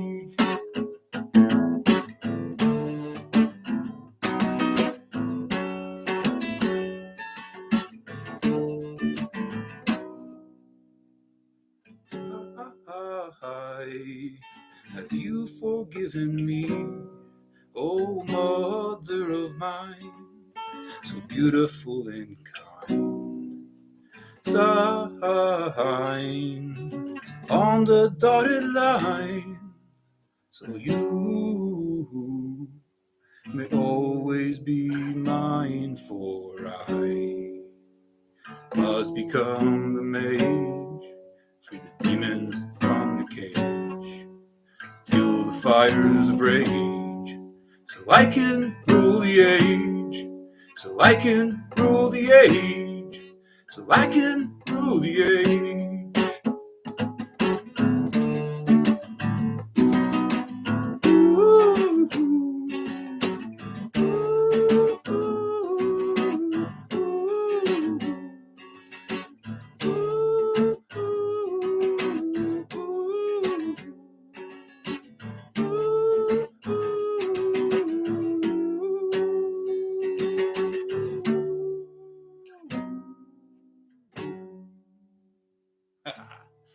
There you go. I haven't sang that song in like forever, but hey, I was a little rusty there. Sorry, but the song I wrote is called "Ruler of the Age." Folks know how to give this guy a hand. Yes, please, please send some people my way. I got Rise in the Falls there. He's oh, thank you guys, appreciate it. Yeah, he's Rise in the Falls. Cyril, he got attacked too. Like, you know, it breaks my heart what happened to this guy. And I've been trying to kind of work something with him, but I don't know. He's very, you know, I like his energy. He's very well. He had to quit because he got charged. Like the one of the constables made up lies about him, and then they got him on a breach, and then so he was in jail, and then he wouldn't have been able to be out on bail until his trial, which was like 3 months. So he didn't want to stay in jail, so he pleaded guilty because that's what they do. They use lawfare. He had a lawyer. I told him, don't get a lawyer. He paid 10 grand for a lawyer that didn't do shit for him. They just betrayed him. And then, you know, that's what it is. Like, they have to learn the hard way, which it breaks my heart because that's what's going to happen every time. You get a lawyer, what you're doing, folks, remember this. You're getting a lawyer. It's like going like this. Someone's picking a fight with you on the street, and you say, okay, buddy, wait. I'm going to get my... No, you have to fight. You are the one, because otherwise they look at you like you're a loser, like you're incompetent. That's what it is. And then what you're doing is that you're signing over. They're turning you over to their jurisdiction, which is part of the bar. It's all their constitution. When you go in front of the court and you see the big coat of arms there, you need to understand what that is. That's the constitution they're under. They're pulling you into that constitution. That symbol. That symbol is not there just for fucking decoration, folks. It has more meaning than the words on paper. 100%. So, like, that's the problem with Cyril. He tried to go through it with the lawyer, and he got fucked. And, you know, and it breaks my heart because that's why I tried to get lawyers, but I was trying to get lawyers to help me with other things, to, like, not represent me, but to be on my team. See, that's what you got to do is you can get a lawyer if you want, but you got to let it. It's like, you're not representing me. You're going to be working for me on my team. You're going to be part of my team. And that's how you do it. And then you also make sure that you say, hey, like, we understand each other. We're not going in the legal realm here. We're not going under the Holy Roman Empire. Okay? Because even if you go under common law, folks, you're under the Holy Roman Empire. It's okay, like common law, Holy Roman Empire, divine right of kings. Those are the three systems. But see, if you understand common law, all the kings and all that stuff, they were all under common law, the property owners. It all comes from the Republic, the Roman Republic, okay? All that kind of stuff, they were called the patricians. So if you understand, you know, property rights and things like that, well, property rights came along. When you bought a property, guess what? You had slaves, you had peasants that came with the property, just like furniture, right? So that's how the laws and constitutions were created, folks, is to essentially manage the slaves, because the most sought out commodity in the world is what? Human attention. That's, you know, the biggest money maker in the world is marketing. Okay, you want to make money, go into marketing. You're going to make a lot of money. There's a reason why Pfizer and all these big companies spend a lot of fucking money on networks, TV networks, and, you know, advertising agencies. Like, you're talking about billions of dollars. And that's why we pay big money to get their product, because they're spending so much money trying to get our attention to buy it. And they'll always be in our face to actually make it where we can't even get away from it. Like, it's like everywhere. It's fuck. So, you know, when you look at the world, man, you got to understand human attention, number one fucking most sought out commodity. Once you understand that's your mind. And if you're not in control of it, well, they are. Okay, if you don't understand why they use colors and all these things and they try to manipulate, and, you know, every time you see the fucking golden arch, you're like, I want some French fries and I want a cheeseburger and I want a fucking nuggets. And if you can't control yourself, you're under mind control. And that's how they do it. And that's what it is. You have to fucking break free from that shit. Same thing with the music, you know, when you play music. Well, what do you think? All the music you hear on the radio, you think the music on the radio is on there because it's the best music out there? It's not. It's because it's the best music to keep us in the slave mindset. That's why. That's the only thing. Because try to get your songs on the radio, it's going to be a lot of money, right? So you're going to pay a lot of money. I know my cousin. She was a recording artist in Montreal. She went through the whole thing. She went to LA and she was told that she was like fucking had the same. She had all the same four skills as Celine Dion to make it like a star. You know, all these fucking these things they throw at you to make you feel like, you know, and then they seduce you into giving up your fucking your artistic properties by signing these record deals, and then you don't realize all of a sudden now, well, all the money that you should be making should be going to you, the artist, is going to all these fucking record labels that they didn't really do anything. They're not the creators. They're just doing all the advertisement for you. That's all they're doing. Because otherwise, see, now we got YouTube. Well, before YouTube, if you want people to hear your music on a wide scale, you need radio, TV, MTV, all that stuff. Now you have YouTube. So now a lot of people are getting attention through YouTube. They don't need record labels. That's why you see a lot more independent artists, and now they're making their own money. They're actually in control of their intellectual property. Their artistic creation is theirs. Like Tom McDonald, guys like that, you know, you'll see they're making it on their own, right? So...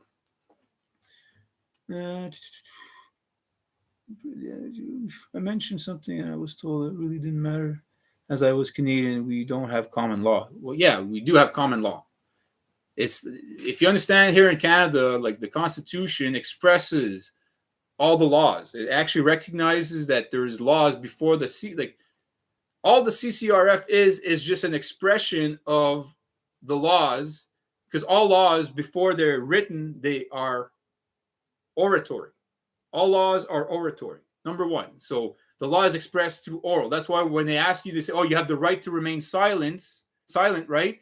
Well, now that's the way you express law in its primal form, in its most powerful form, is through your voice. But if they're trying to tell you to be quiet and then you're getting a lawyer and that you're not talking, then they've taken away your power. So that's the thing, is that when you go to court and things like that, and they're trying to tell you to shut up, well, now they're trying to take away your power. And that's what it's all about. They're trying to silence you. That's why they tell anything we say we can and will be used against you, is to try to get you to be quiet. But if you know the law, you know that, hey, whatever I'm going to say to you, you can't use it against me. It doesn't matter. Yeah, we want to use it all you want. Fucking go all day. Doesn't matter. It's just, there's no relevance. I could say all I want to you. I could call you a pig. I could call you this. Whatever. You go, oh, well, you called me this. You say, yeah, so what? Freedom of expression, bud. I'm not happy. Am I supposed to be happy that I'm with you? I don't want to be fucking spending time with you in the hospital. I want to be at home fucking doing research and eating popcorn or something. Fuck. Right? So it's just like, that's what they do, is they try to silence you. That's why when they say you have the right to remain silent, and they read you your rights, and they say, do you understand? And you say, no, I don't. And then they'll be, oh, well, okay, well, what don't you understand? It's like, no, it's okay. Just move on. Don't read it again. Don't try to. I'm just telling you, I don't understand. Just write that down on your little pad there. It's okay. You don't need to understand why I'm saying what I'm saying. And they'll look at you. Oh, so I guess you acquiesce. It's like, no, I'm not acquiescing. Nothing. I'm telling you, I don't understand. That's it. That's what I'm saying. So, like, why are you trying to interpret it as something else? My silence as I'm acquiescing that I'm agreeing. No, I'm not silenced. I'm telling you, I don't understand. And that's what I had to go through when the constable, when he read me my right, read the rights. I was like, yeah, dude, I don't understand. He's like, well, so he's like, well, will you enjoy it? I said, look, man, it's okay. Like, he's like, well, so then you acquiesce. I'm like, no, I'm not acquiescing. Nothing. I'm not standing under what you're saying, bud. So like, just anyways, go back to work. Like. And it's like you can see these people don't really know anything. They don't even understand the English language, folks. Most of us don't even. It's fucking sad, because once you understand how beautiful it is, you become very powerful, guys. You do, and I know. Like I notice when I do talk with people, especially when people are like, I'm dealing with intelligent people that are not emotionally irate and fucking out all over the place. When I speak with those people, they like fucking, they're like, oh shit, and then they want to know more, and then they engage, and then I get a good, Whereas when you're dealing with people that are really don't know much in life, and you talk the way I talk, they get upset because now they feel stupid inside, but they don't want to admit that they don't know. They don't want to, you'll ask them a question, you say, oh, do you know what that is? And they're like, yeah. And you say, okay, what does it mean? And you're like, okay, well, you just said you know what it meant. What kind you can express? Well, I don't need to explain myself to you. He's like, well, okay, fuck. Like, I'm just asking you a question. I'm just being like, you see how they could become confrontational all of a sudden? Because look, if you're a police officer and you have an ego and you know your symbols, then you're gonna be like, yeah, dude, it means this. Yeah. Because they don't know, then they don't want to play the game. They don't want to play the game. So it's like, fuck. What can I do for those people, man? That's what I mean. Like, and just to give you an idea, folks, my dad was a police constable, and I didn't know my dad very much. Like, and I love him. He passed away a couple of years ago. He's going to be in May 25th. It's going to be 2 years. But yeah, like, when you talk with him, didn't know much, and then you explain things to him, and then you get confrontational with me, and start fucking berating me, and calling me names and stuff, and that's why you wondered why I didn't come around so much. Well, I can't have a conversation with someone that's has a Neanderthal fucking mindset. I'm sorry. It just I don't like to be around those kinds of people. I want to grow. I want to be around people that are going to help me grow. Okay, I'm not here to be the authority on truth. I'm here to let truth be the authority. And then anybody that fucking follows truth and is loyal to truth, I'm going to listen to them. But anyone that comes around and starts telling me what truth should be and shouldn't be, I'm going to have a problem, right? And that's the problem with police, is that they'll make claims, and you ask them simple questions to back their claim. Because they don't have the evidence. Well, now you just crossed the line. Now you're embarrassing me. Now I just made a claim in front of everybody, and I don't have evidence to come and back it up. Now I'm pissed off. Now I'm going to use the law, and I'm going to use all the power of the state that's behind me, because I'm a weak fucking life, and I'm going to come and fuck your life up now because you embarrassed me. But it's like, I didn't embarrass you. You embarrassed yourself.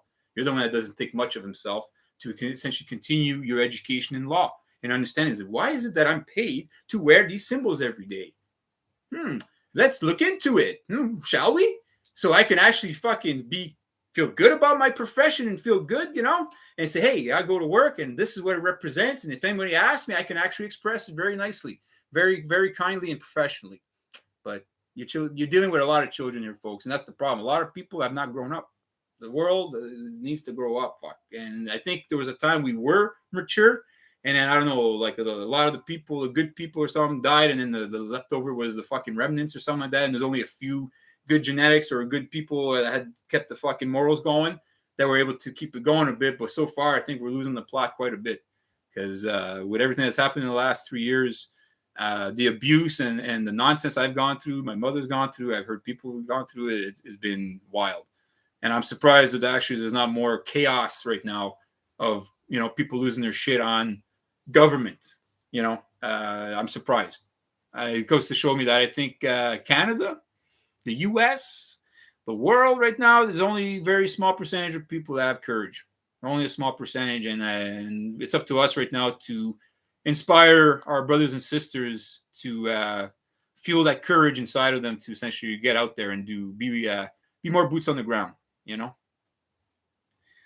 There's a power, and they repeat it. Yet I say the real power comes from understanding the knowledge. Without understanding, there is no. Well, absolutely, exactly. Like Dana, you're right, and it's all good to have knowledge, but if you're not applying that knowledge, right? It's like for me, I've been talking for years. I've been telling my family, I've been kind of leading through example. So when I started on my journey, at first, I was walking, I was talking the talk, and I was also walking the walk, but I was in my early. So they didn't see any results. They just seen, well, this guy just comes on the scene, and now all of a sudden he's doing this, and that. He's claiming this, and that. Well, fuck, people thought I was like out to lunch and crazy, right? But now I've been consistent over the years, and now all the knowledge that I've gathered, now I've been applying it. So now people that doubted me about the law, they don't doubt it anymore because I went through it myself. I was able to win. I was able to, become victorious out of all of this. I know what I'm doing to show it. And now people are, holy shit, like, okay, this guy does know, right? So it's all about credibility and all that stuff, right? It's all, once you establish that you know your shit, you know what you got, and then you apply it, and then now you're going to get credibility with yourself. More important, that's the most important, is to have credibility with yourself, to have that confidence. And once you have that, then other people will see that, holy shit, wow, that guy's like 8-10 years, man. He's been consistent. Look, been doing this. Look how good he looks. Oh, he's in good shape. Whatever you said about this, and that about health. Well, fuck, I'm on board with that. That's how it works. People don't go follow someone that says, hey man, come follow my diet, and they're 300 pounds, really overweight, obese, you really have asthma, whatever. Say, hey, come take my diet, you'll be super healthy. People go, yeah, no, it's okay. I'll take your word for it. All right. But yeah, it's right now it's crunch time, folks. And then right now I know that there's a guy I listened to too that I failed to mention, I forgot, is Brendan O'Connell. You gotta listen to this guy, folks. Okay, now I gotta warn you. A lot of these people I've been listening to, if you they're gonna seem crazy to you. They're gonna seem like kind of eccentric too at times, and like I've listened to a lot of people, and like the way they come off, if you don't understand where they're coming from, you're gonna be like kind of like feel like they're abrasive kind of thing, but like you just gotta listen to what they're saying. It's like Mark Passio. A lot of people can't listen to Mark Passio just because of the way he talks, and it's like, well, that's comes down to if the shoe fits kind of thing. So when he's talking like that, and then you're feeling, singled out, it's because you're guilty. That's why we react the way we do. We feel guilty, and that's why we feel he's talking to us. And now, now he's talking down to me. No, he's just talking generally. And it's also to help us wake up. So sometimes we need that kind of like, like my mom, my uncles, they gave me these talks where it's like, like it was a pep talk, but it was like I felt like they were putting me down, but really they were bringing me up. And that's what we need. We need that sometimes. You just got to put your ego aside and just listen to the information and just bring it inside with you and see if it makes sense and it'll resonate, and you'll be able to express it better. If you just go off the surface and then you just don't really play with it, you're not going to express the material very well. When you look at a bachelor's in arts, what that means when you get a bachelor's, all it means is that you speak well of the matter. That's all it means. A bachelor means that you're able to express the material, the subject matter that you studied for whatever years, 4 years usually for a bachelor's, you speak well of the material. That's all it means. And so once you understand, like, hey, well, that's why they become, they specialize in these things, is because, well, you got to really put yourself in the material and learn how to play with it, and then learn how to express it, and it becomes part of you. Like if the knowledge you come across that it's so valuable, but you don't make it a part of you, you won't be able to express it as well. You won't be able to captivate people, because people are going to say, oh, he's not as confident with that. You can tell, yeah. So they're going to doubt it, and they're not really going to look into what you're sharing. And that's what you want people to do more than anything, than take your word You want them to look into the material. You want to inspire them to do the work themselves. That's what you're trying to do, folks. You're not trying to, hey, listen to me, and then, hey, don't listen to anybody else and just follow me. No, fuck that. I don't want you to come and my team near me if you're not going to fucking learn this shit, bathe in it, and become the material. Because then you're useless. You're going to be just causing more problems than anything. And that's why I've been kind of I haven't put myself out there as much, because I knew I wasn't confident. I wasn't as good with the material as I should be. And I didn't want to shit all over the cause. I don't want to, bring it back. I want to bring it forward, right? And that's the important thing.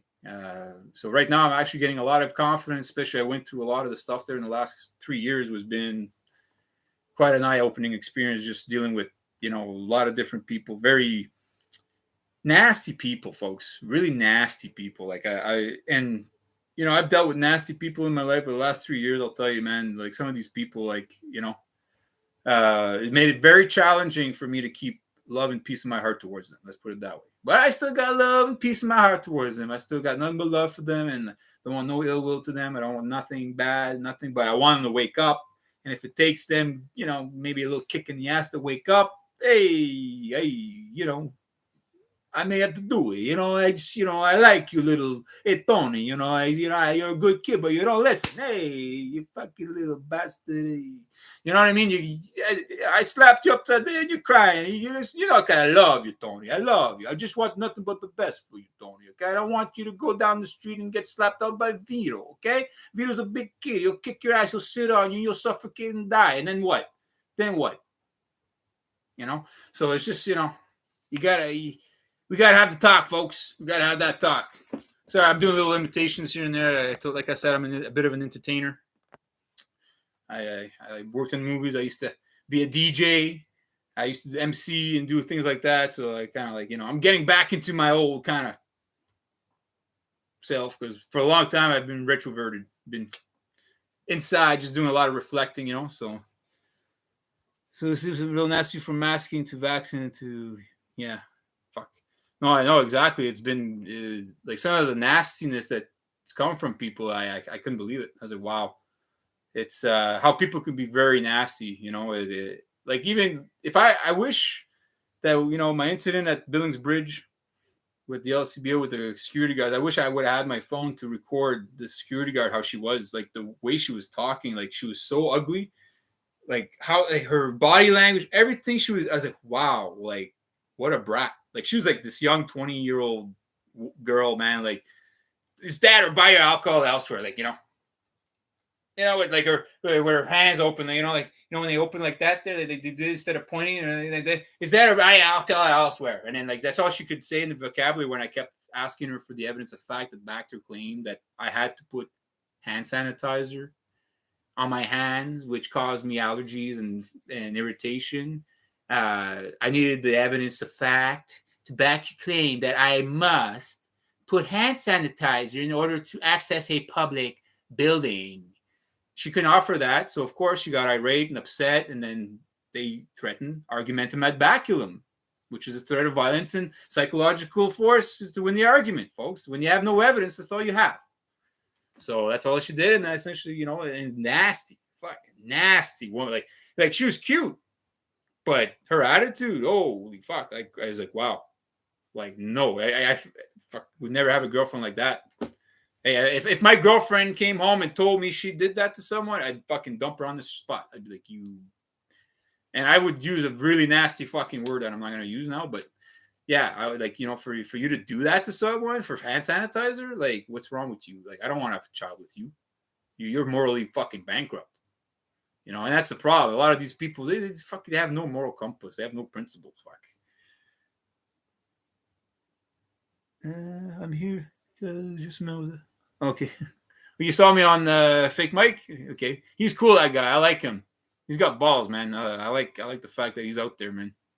I don't see much of him though lately. I don't know if, like, because a lot of the stuff, like, on YouTube, I've noticed I get some things pop up again, like, of people I watch regularly, and then sometimes all of a sudden I don't see them anymore. I don't even think about it because I watch so many people. I'm like, hey, I haven't seen Buddy in a while, and all the time they've been putting videos up. It's just I don't get the notifications, or they're not in my feed.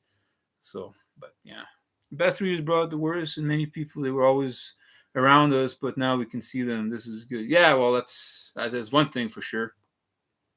Because yeah, like there's a lot of people who are just like I said, they're suffering inside, folks. Like we know there's something wrong in the world. Deep down in our souls, we know we're not happy. There's something, like when we look at our politicians and what they're doing day in and day out, lying to us. I mean, lying.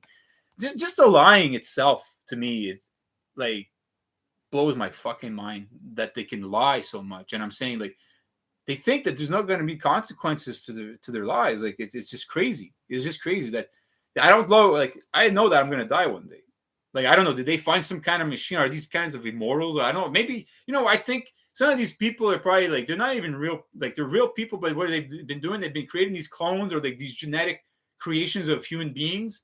And you'll notice, like, if you look at like history, you'll see some of the pictures. You see, like they're recycling like certain looks, and you think it's like they're just like being like transhumanism, like they're conscious or like they're being transplanted into these people, and then they're going out there and they're just doing this and they're escaping death because they know they've been fucking around for so long on Earth. They've been escaping death.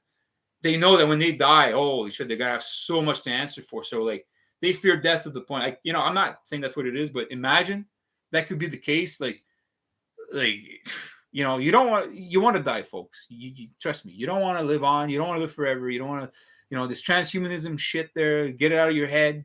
Okay, don't fall for that stuff. Like right now, what you're part of is way greater than any of that. Trust me. When you die, everything's gonna be revealed to you. Like, you're gonna see things. You're gonna be like, holy shit! Like, what was I afraid of? Like, what like this is like, wow, like this is the best thing you can be part of is this. But like, what's happening is that so many people have lost track of that. Like, they don't understand what this place is all about.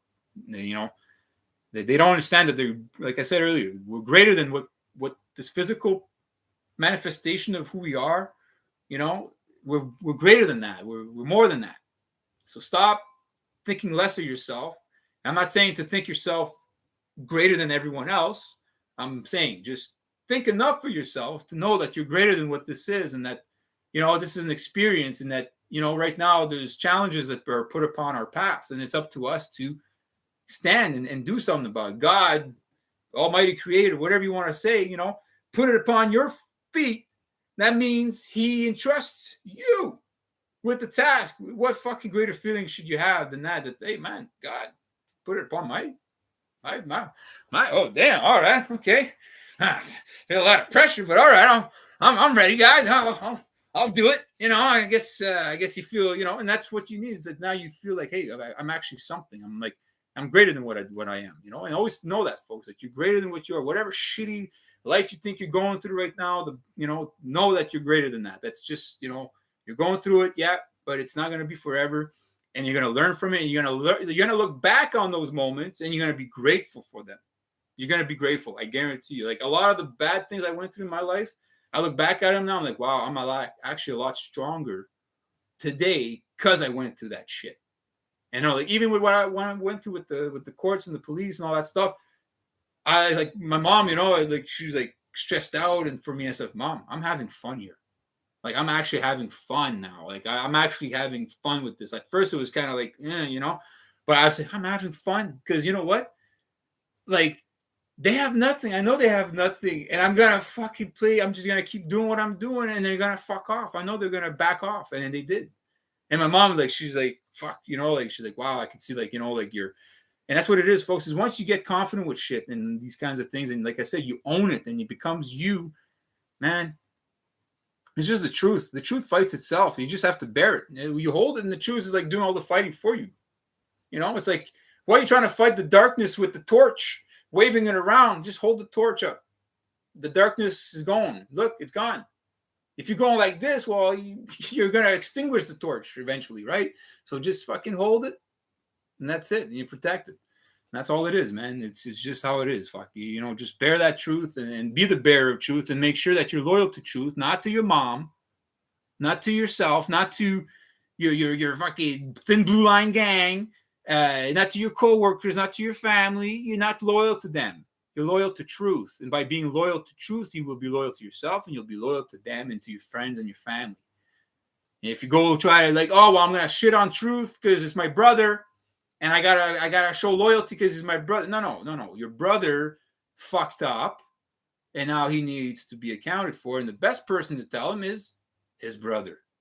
Better than a police officer, better than anyone else, or maybe even his mother, right? Those are the best people to tell us the truth because they love and care for us, right?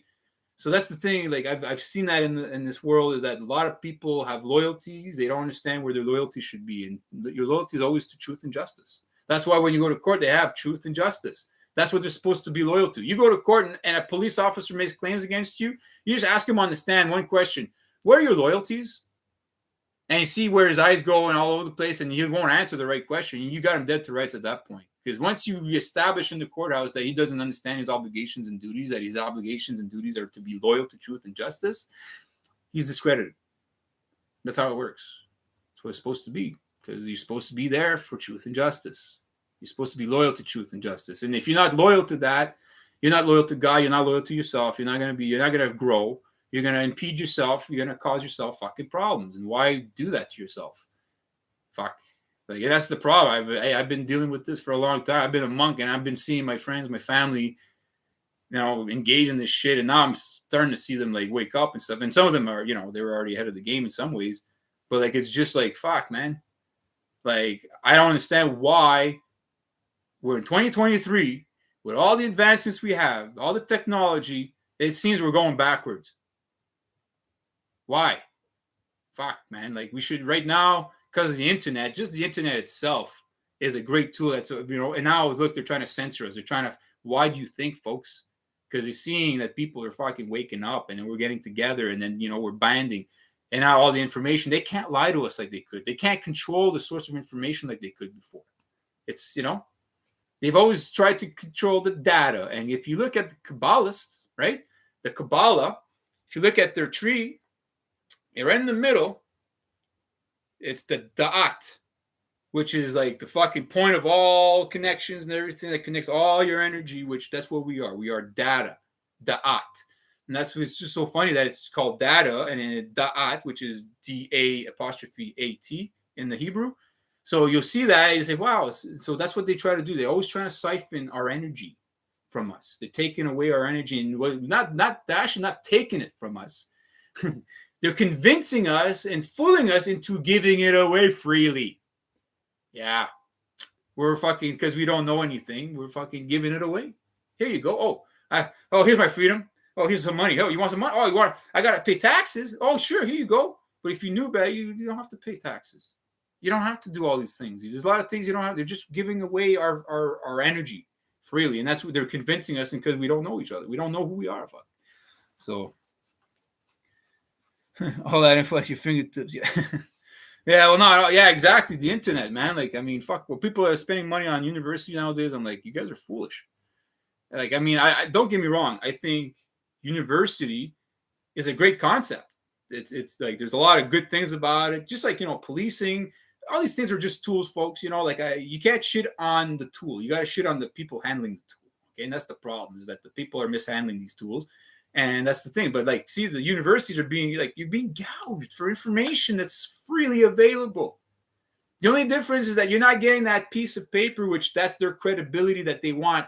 See how they try to condescend you and diminish us into a piece of paper when you're a three-dimensional being that is alive, that breathes, that thinks, that is able to create. No, we don't want to see that. We want to see, that little piece of paper, that two-dimensional piece of paper, that tells us everything we need to know about who you are and if you're going to be good to our company and if we're going to be an asset. That's fucking humiliating. That's diminishing. It's essentially it's condescending shit. And if you understand our system, it's all about that. The police constables, to be called a constable, do you think that's honorable? Do you think to be called a constable is a compliment? It's not. You're a count of the stables. Okay, it means you're in charge of the cattle. Okay, the horses and all that stuff in the stable. That's what it means. A constable is a count of the stables. And that's so I said, well, who the fuck wants to be called that? So, seeing like nobody questions something. Yeah, well, that's it. You need to ask questions. There's nothing wrong with questioning, man. Greetings from Sweden. Hey, what's shaking, Maria? How are you?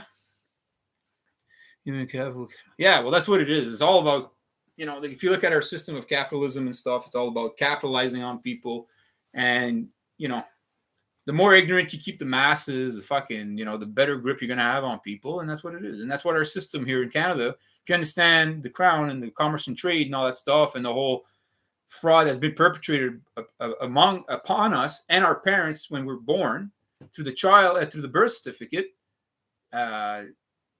it's like, well, now at this point, now like they're getting into a contract, which again is copyrighted material. The calendar we even use, the Gregorian calendar, like, people look this up. This is interesting stuff.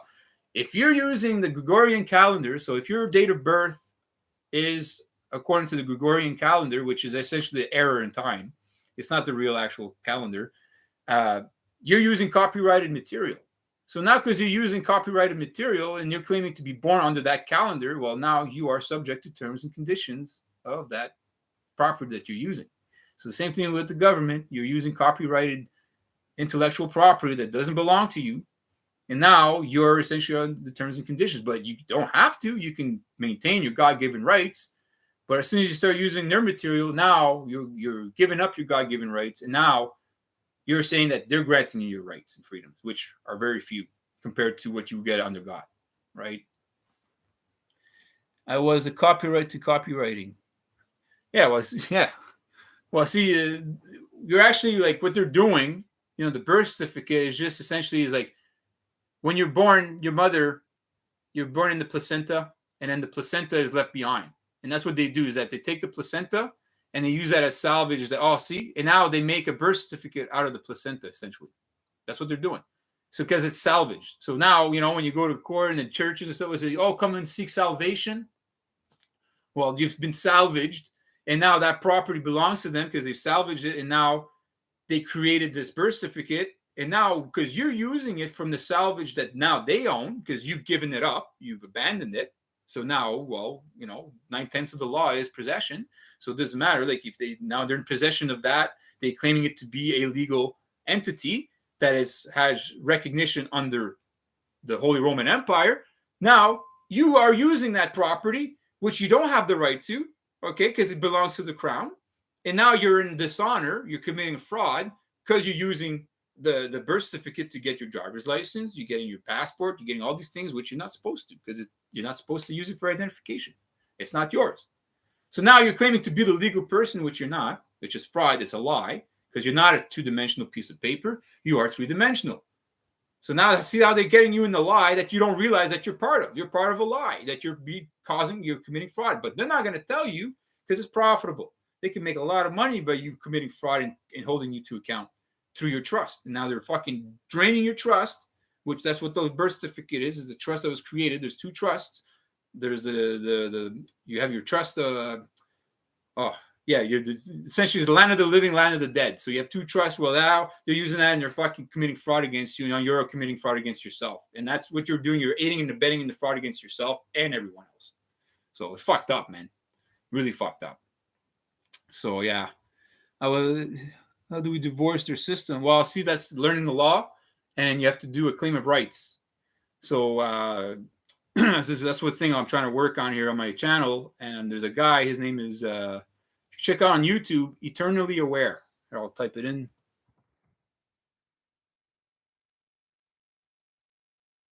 Eternally Aware. This guy is on YouTube. Just type that in. This guy, John, he's from Quebec. This guy, he expresses the law pretty well. He's actually one of the best guys to really bring all sides together because a lot of people say, oh, well, the Constitution, blah, blah, blah, blah. It's all like, don't pay attention. It's like, but no, you have to because the thing is that that's how you hold them to account is by they're under obligation to that Constitution. So you have to understand that it's not for you. The Constitution is not there for you. It's there to hold them to account. That you can claim your rights from God, but also make sure that, hey, man, like you understand that my rights do not come from that Constitution. That see, the CCRF even says, I think it's section 32 or 36, says it's only for government. The CCRF only applies to government. It doesn't apply to you, me, in the criminal code, same thing. But see, the birth certificate now, because you're getting a birth certificate, now you become a legal person. Now you're now a government agent. You're essentially part of the crown. You're there to, for the betterment of that society and whatever, right? So it's just, you have to learn how to, and then the thing is too, you got to understand too that a lot of the judges and the lawyers you're dealing with, they don't know this stuff. That's what I've come to understand, is really a lot of people you're dealing with are actually very ignorant of what their roles are. They really don't understand this stuff, folks. Because when I spoke with the crown, spoke with police, they don't know anything I'm sharing with them. Like, you can see, like, they're looking at me like, oh, what the fuck? And it's like, okay, then you really don't understand the Constitution. You don't understand your role, and you're doing a lot of damage, And that's why I'm fucking kind of irate about it, because these people, they like to think highly of themselves, but they're going to have a rude awakening, because when they die, they're going to see how fucking low they were, and like I said, I'm not trying to bring these people down. Like, I'm doing this because I'm reaching out like a brother. I care about them. I'm like, hey, wait, watch your step. You're about to step in a big pile of shit there. Watch your step. Like, and we're at the point now, they stepped in. I told them about it. They stepped in it, and now they're walking all over my fucking carpet. And I'm telling, dude, you got shit on your fucking shoes, and stop walking on the Persian rug. Okay? You got to stop walking on my Persian rug with that diuretic shit on your boots. And they don't want to listen. They don't want, they're denying. They're not even looking down, and it's like, fuck, man. Okay? How much bullshit I'm going to deal with, right? So, that's what I'm dealing with, right?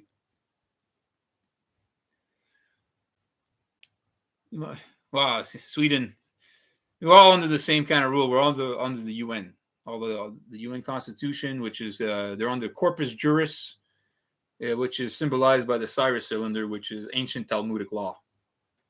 Okay, so that's the system of government. That's what they use. All governments across the world. It's Russia, doesn't matter. They're all under the same thing, because we're all ruled by the Masons. It's the Holy Roman Empire. Anytime you see the military in a country or police sporting wreaths, they're all part of the same law. It's the Holy Roman Empire. So, you look up Sweden. I'm sure you look at some of the police and military. You'll see the civitas crown, the wreath. If you see the octagon, the force, the 8-pointed star. All these things, they're all part of the Holy Roman Empire. It's all Switzerland. The Holy Roman Empire is in Switzerland. Okay, if you understand the history, from Rome, they left there when they got sacked. They got fucked. Well, then they migrated to France, and from France, that's where they established. They had and then Germany, all that kind of stuff was all the Holy Roman Empire. Charlemagne, which he was the emperor, he's the one that maintained that, and then all these kings were appointed by the Pope to be. They were ordained by the kings, and that's how it works. See, like the King Charles, he's not going to be King Charles III if he doesn't have the approval of the Pope. That's just how it doesn't work. Because King Charles represents the crown, which is the Vatican crown, and which is essentially another front for Switzerland. Exactly. Pharaoh. See, if you look at Pharaoh, PH, like you look just at the words, okay, folks, like. Fuck, what I was going to get at here. I wanted to share something. Fuck. I got so much fucking shit going in my head sometimes. It's like I try to make sense of things.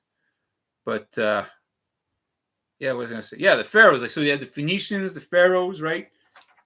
pH, right? Which is the power of hydrogen. The most abundant element in the universe is hydrogen. When they say your pH levels is your power of hydrogen.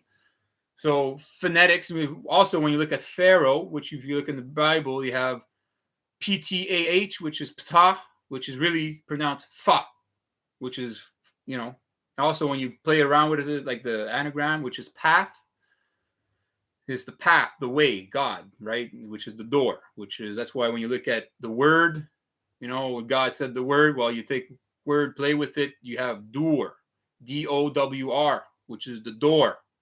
That's what God is the doorway. That's why Janus is represented the two pillars, which is the doorway. So, it's and what is your voice? It's a doorway. It's an opening, and you have the binary code, which is the O, the 0, and the 1, which is the tongue. So 1 and 0 is the binary code. So in nature, when you look at your mouth, there's the binary code, which is the O, and the tongue, which is the phallic, or the vagina and the penis, whatever, right? So you need that to create what? You need to create friction. So you create friction, these doorways, depending on the shapes and symbols that you create certain doorways, the wind will go through it and create a certain form of energy, create sounds, things like that. So you need That's what God is. Essentially, it's just, when they say an unstoppable force meets an immovable object, right? Well, that's what it is. An unstoppable force is the wind, the air, and the immovable object. Well, the doorway is immovable, and so the wind moves around it, and it creates friction, and that's life. That's what you get life from friction. So you have your fiction in your mind, and then you add the R, which is reality, and you have friction. Now that's reality. You're bringing it into the world.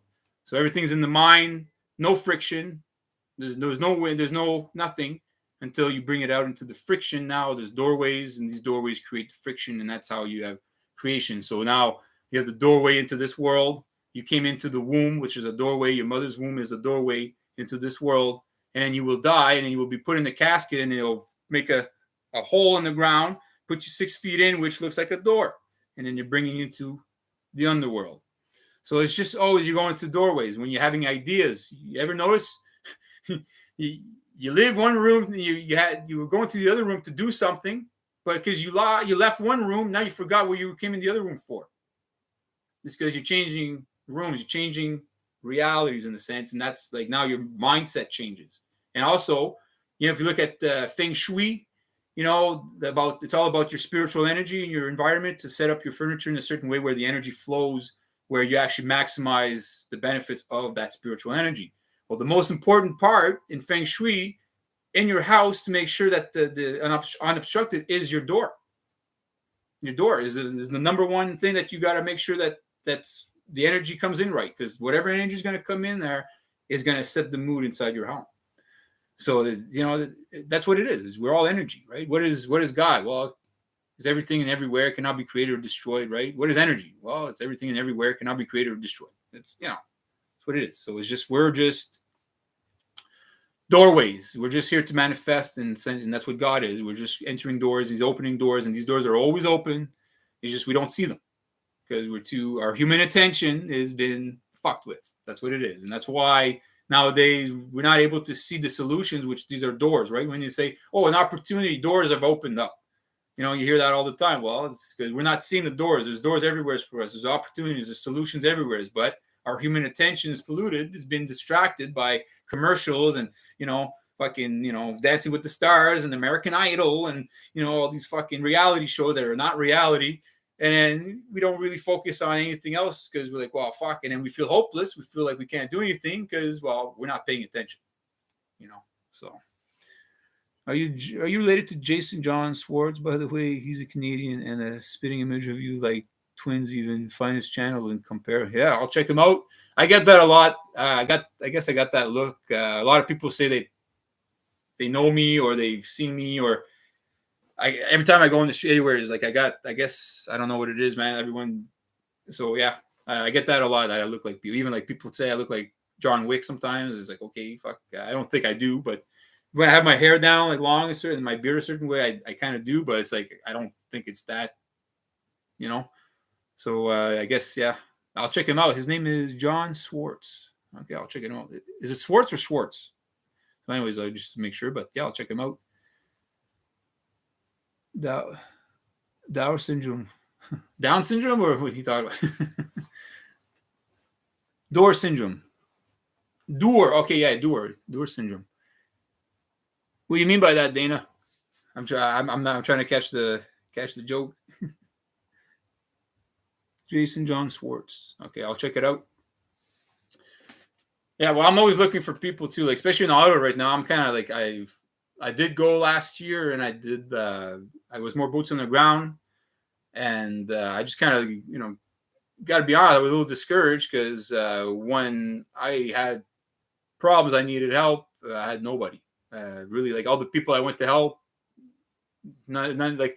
As soon as I told them about my issue, all of a sudden now I couldn't get it. Like they weren't getting in touch with me. I was calling them, they weren't answering. Even William Diaz from Rebel News, which I was helping him out with his as a camera guy for Rebel News.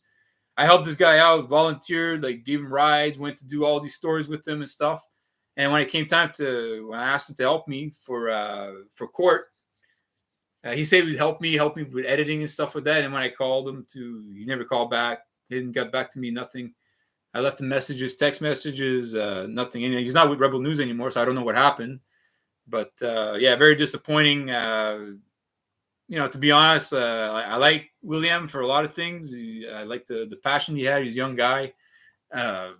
He wanted to you could see that he was passionate about what he's doing, but he needed to humble himself, man. The guy, when you're young, that like he is, like 18 years old, you don't know shit. Okay, like humble yourself. And he thought he knew a lot of stuff, and then he kept arguing with me about things, or like going. I was like, dude, why you argue when you know you don't know what you're talking about? And I'd ask him things like, oh, do you know what that is? And he'd say, oh yeah. And then I asked him to elaborate, and he couldn't express it. I caught him so many times. And I remember, because I used to be one of those kids, I was fucking 18, 19 years old, and people ask me, oh, and I don't want to look stupid. You're young, you got egotistical. So yeah, I know what that, and he's like, what it is. And he's like, well, man, I don't know. Yeah, you do that when you're young, but like after a while, when you get caught so many times by the same guy, you kind of pick up. You say, okay, I'm not gonna fucking say yeah. I'm just gonna say yeah, I don't know, and like I'm gonna humble myself and just learn. But some people, I don't know, man. It's just you gonna say about what were you gonna say about Brendan? Oh yeah, yeah. Brendan O'Connell right now, he put himself on the line. He's been putting himself on the line quite a bit. He's and. Like, look, say what you will about the guy. I tried to reach out to him. Like, he's a bit of an asshole, okay? Like, but I love the guy. Like, I admire his passion. I think he's onto something. He's got courage to do what he's doing, and he's actually very well versed, and he expresses the material very well. And he knows, quite a bit about like certain things. He's a little too religious for my taste on certain things. And I'm not against people that are religious. Don't get me wrong. I'm just, when people get too religious and believe in literal things like that, it's like you're taking away your power. Stop doing that. Stop giving away power, folks. You have it. Okay, stop fucking thinking the Savior's going to help you. No one's going to save you. Okay, it's not going to happen. Okay, you're going to save yourself, and no one's going to want to save you that if you're not ready to save yourself, if you're ready to work.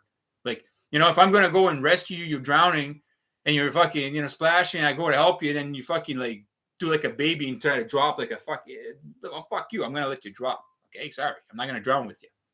And that's the thing. Is like that's the thing. Like you can get a lot of knowledge and inspiration from these books and these religions, and there's a lot of truth in it, and gain inspiration. But like when people start thinking that Jesus is gonna come back or all these kinds of things, it's like, listen, folks, guys, like, stop falling for these pharaoh tales that are keeping you complacent and stopping you from fighting, right? So like that's why I like Brendan O'Connell, is because like he's actually out there, and at least he doesn't have that mentality of waiting for a savior. He's actually has that side of him saying, no, we got to be out there and do ourselves, right? Boots on the ground. So yeah, like you got to listen to Brendan O'Connell. He's under attack. He's helped Mike Gill, and Mike Gill, I fucking knew that guy was some, like I could tell.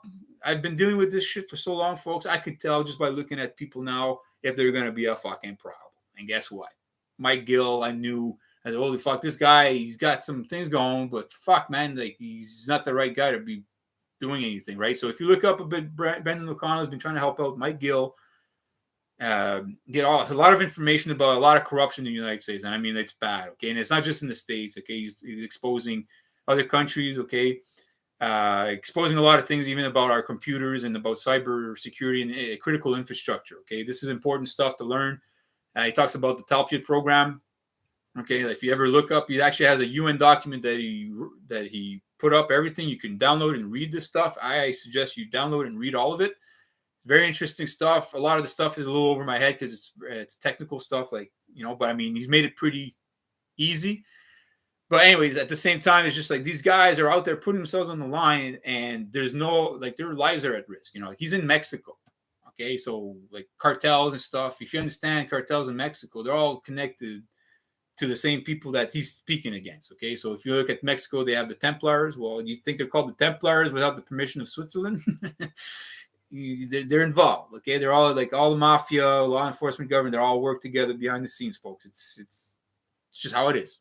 You can't escape it. That's the truth. Those are facts. So he's been putting himself on the line with this Mike Gill dude, and now Mike Gill, like, he kind of like, reneged on his promises of what he's going to do, if Brendan was helping him stuff. So now Brendan's like a bit of in trouble. And he needs people to be out there and share his information with people. I actually called CSIS here in Ottawa, telling them about Sean Ross and Brendan O'Connell about what they're exposing. Like, to say, like, if you guys really care about fucking national security, or security here in Canada, you're going to look into this, that this is what's happening. And the reason why I reached out, because I know these are people that they're compartmentalized, that they don't know this shit. So I'm sure if you work for CSIS and then you come across this information as a human being, you're thinking, hey, I'm working for Canadian security, but I'm finding out that Switzerland and these companies, like all these countries, are actually have sovereignty over us. They have fucking dictatorship over our country. I think I'd be like, okay, let's look into this as a human being, right? But if you don't think much of yourself, you look at the information, well, whatever, right? And that's the problem. So you either find people that think not much of themselves, that really don't care. I mean, that's unfortunately, this is the world we live in. Is like, I'll tell you, majority of people don't think much of themselves, folks. Okay, and I'm not trying to say that to bring people down. I'm actually saying it so people realize and then wake up and then, hey, you know what? He's right. Fuck, I don't think much of myself, and I need to start thinking more of myself. And the reason why I thought like this is because I listened to people like Brendan O'Connell. I listened to Sean Ross because they think enough of themselves to put themselves out on YouTube, sacrifice a lot that they have in order to fucking bear the truth and then try to free us from this fucking nonsense. That I respect that. If I was to be God and I was to welcome people in my kingdom, those are the guys I'm going to say, yeah, come. The ones that sat and fucking watched American Idol and watched hockey, drank beer while all this shit was happening and didn't do nothing about it, and they knew there was something wrong, well, they can go down there with Satan if he does exist. I don't know. Like, fuck, to me, it's like, you want to, that's what I go through in my mind. I'm thinking, well, I think if there was to be some kind of judgment brought upon me, that would be it. That would be the worst fucking thing. Is like to know all this stuff, to have the ability to do something about it, to at least try, and not do anything about it. Yeah, I worry. I would be worried. That's why I do what I do, and it's not because I'm worried. It's actually because I feel it's the right thing to do. It's I'm passionate. I care. I really care. I'm grateful that this world is existing. Like, it's beautiful, man. You got water, trees, you got all sorts of beauty. You can, have fun. If you're smart, you learn about it. You can be safe. You have your freedoms, and then be safe and do all have fun and whatever. But I don't know. Like, it seems people don't have that same passion. They're praising imaginary people, imaginary figures that products that were made by Pharaoh. But yet, instead of giving thanks and gratitude to the actual substance that really give you substance, they ignore it. Like every time I drink water, you know what I do? I say, thank you, water. Thank you so much. I appreciate you. I know what you do for us. I'm so grateful. And this is a message to God, because that's how you communicate, through water. You drink it. Thank you. Thank you, food. Thank you so much. Thank you for the beautiful rest. When I go walk, I do stretches. I go around the tree. I say, thank you, tree. Thank you, God. Thank you for all. Like, that's what I think. I don't think, thank you for Jesus. Thank you for baby Jesus. Oh, baby Jesus. Oh, baby Jesus. Baby Jesus. Oh, baby Jesus. Oh, thank you, baby Jesus. Oh, I'm sorry. Baby Jesus didn't do much for me. Okay? Baby Jesus don't do much for me because baby Jesus was 2,000 years ago, probably. And he ain't here. He ain't going to do nothing for me now. I know he ain't going to do nothing for me except keep me complacent. To keep me in the place of like, do no harm and da. No. When I'm getting fucking trespassed against, I'm going to fight. I'm not going to turn the other cheek. I'm not going to, listen to Pharaoh's fucking, facts of life. Because, that Jesus was a Pharaoh, folks. Jesus was a Pharaoh. Okay. So, think about it. And then if you understand the Council of Nicaea, look that up. Look into the Council of Nicaea, how Jesus came to be, all that kind of stuff. You will see that it's like, it's not what you think it is, folks. These are all products. Everything you see in the Bible and whatever, there is truth in it, but it's been corrupted. A lot of it's been corrupted. You have to decode it. That's what you got to do. That's why when you listen to Santos Bonacci and Phil Donahue, not Phil Donahue, but Bill Donahue, even Kate of Guy, all these people that have essentially been talking, and they express these things. They're saying, look, man, like, yeah, there's a lot of beauty in it, but you can't take it literal, and you can't go and go like the Christian faith of like not doing anything about the problems we're facing in the world. We have to do something, and right now we're still in the same problem. We're still in the same, we're still on the Pharaoh. When you think about, like, look, President of the United States means Pharaoh resident, the resident Pharaoh of the big White House, which the Bercha, which is that's what it is. It's like Ari, the aristocracy. If you listen to Sean Ross, he talks. It's the big house. It's like this. So in the United States, people think they're free. They're a product of Pharaoh. It's just a new system that Pharaoh put in place to watch over their slaves. And all the states are not states, but estates. And who owns estates? Well, it's the aristocrats. They always have these big estates. And when you look at real estate, it's royal estate. That's what it means. That all the property here in Canada, that's why they call it real estate, is because you don't own it. It belongs to the royal family, and you get the rights to the property to watch over it, but you don't own it because you've given up that right. You've given up your right to administrate your own property to the municipality, which is representing of Pharaoh. That's what it is. So, you got to wake up, folks, and realize, like, hey, man, like, we're not free. And as long as we have presidents and prime ministers, see, notice, prime minister, again, it's Pharaoh, P. P is the 16th letter of the alphabet. 1 + 6 is 7. What does Sean talk about the concept of 3 and 4 and 7, right? It's Pharaoh. It's not by chance. Why does he think the God of the Bible is Ptah, Ptah, which is a hypothalamus, but it's also the mind, the path, but it's also P, which is 7. Why? 7 is a magical number. It's the 6 even, sorry. So then you have 11, which is now you're looking at, so anyways, you got to look at all these symbols and things like that. That's because that's what they follow. And look at Trump right now. Talk about Q, okay? We're going to talk about Q. It's about the storm is coming. Well, who brought indictments against him? Stormy Daniels, right? So the storm is coming. Oh, so now he's being sued by Stormy Daniels. So, that's the storm he's talking about. Okay, so the Stormy Daniels. So, wait. Oh, Daniel, the book of Daniel. Oh, no. Oh, these are Freemasons. They like their Bible. So you look up the book of Daniel. Well, read up the book of Daniel, folks, and you'll see what they're talking about. That's what it sees, the whole thing, Trump and everything. It's all coded. It's all coded. So, Sean, yes, he is a badass guy. He is pretty fucking badass, man, to do what he's done, man. Like, if you were to think about a true warrior, that's Sean for sure, man. Brendan O'Connell is another guy. Santos Bonacci, Jordan Maxwell, Michael Tessarion, even the Canadian fellow, David Whitehead. If you check this guy out, he did a documentary called The Cult of the Medics. Very interesting stuff. It's all about what happened there in the last 3 years, explaining the origins of medicine and things like that.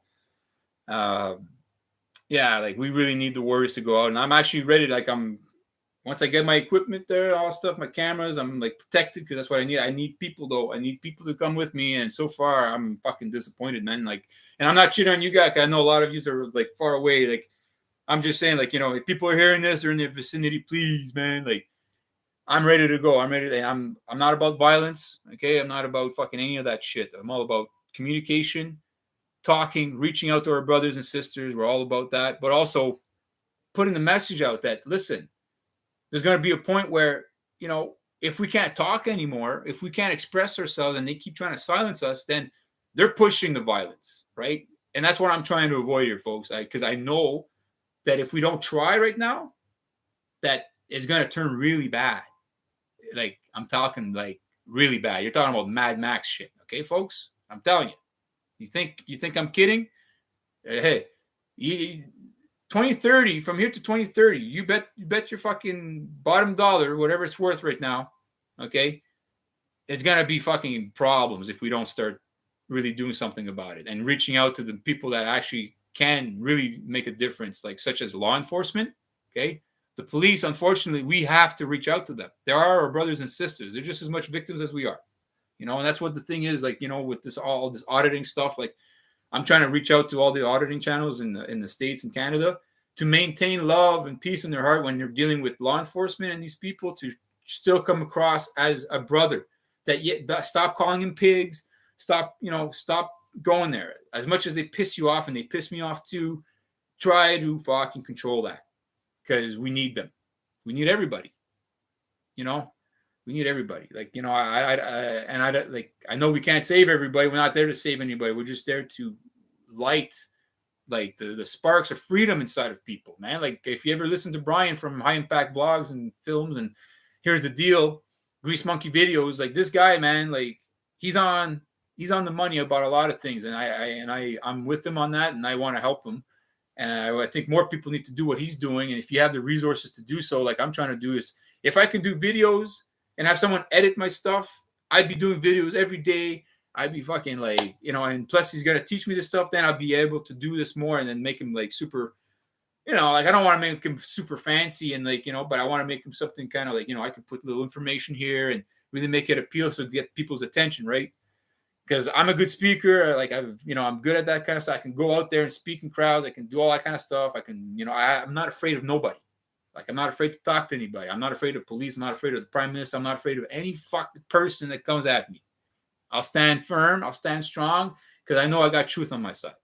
So if you guys want to be not behind me, I don't want you behind me. I want you in front of me or beside me. Okay? I don't want no one left behind. I'm going to be the last guy. But by being last, I'll be first. You understand? Because I can pick up everyone that's been left behind. You know what I mean? And that's what you want to do. You want to be last. Don't try to be first. But by being last, by trying to be last, you actually put yourself first in a sense because you're able to pick up your fallen brethren. Along the way, you're there and you're able to see everything. Even if you're not in the front, you're still able to see. You actually have a better view. So there's a guy you should check out. His name is on YouTube, Chiron Last. Yeah, check that out. This guy, oh man, he talks about like things like that about, it's just about self-reflecting and just try to be a fucking warrior, right?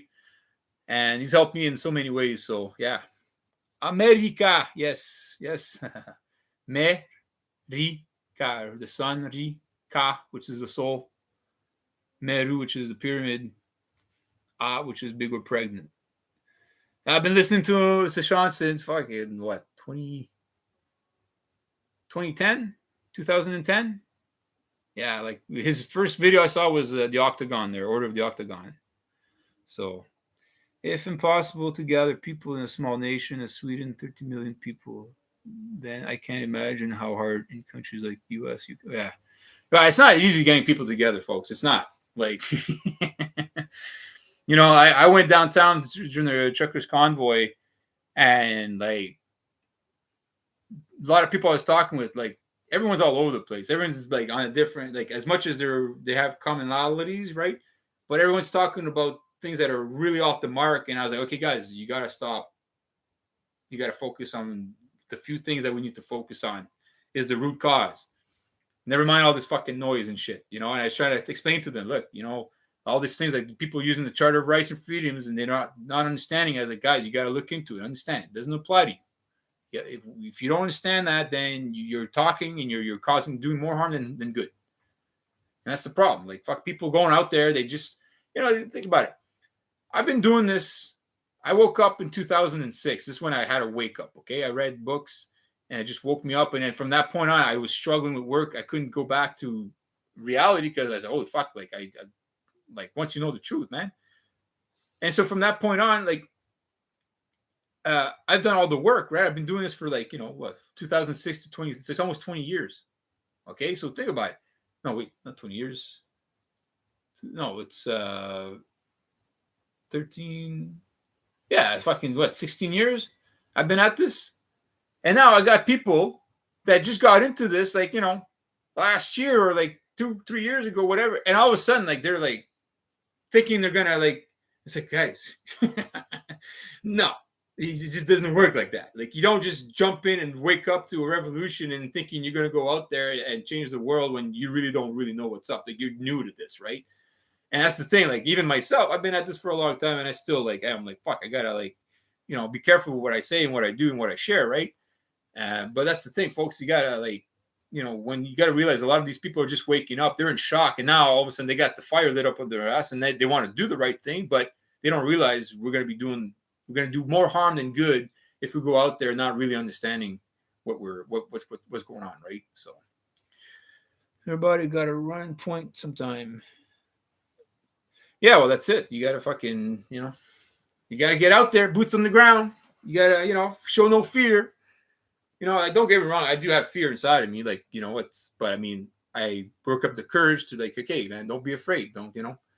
And the thing is, like, since I got rid of my fear of death, I really don't have much fear now.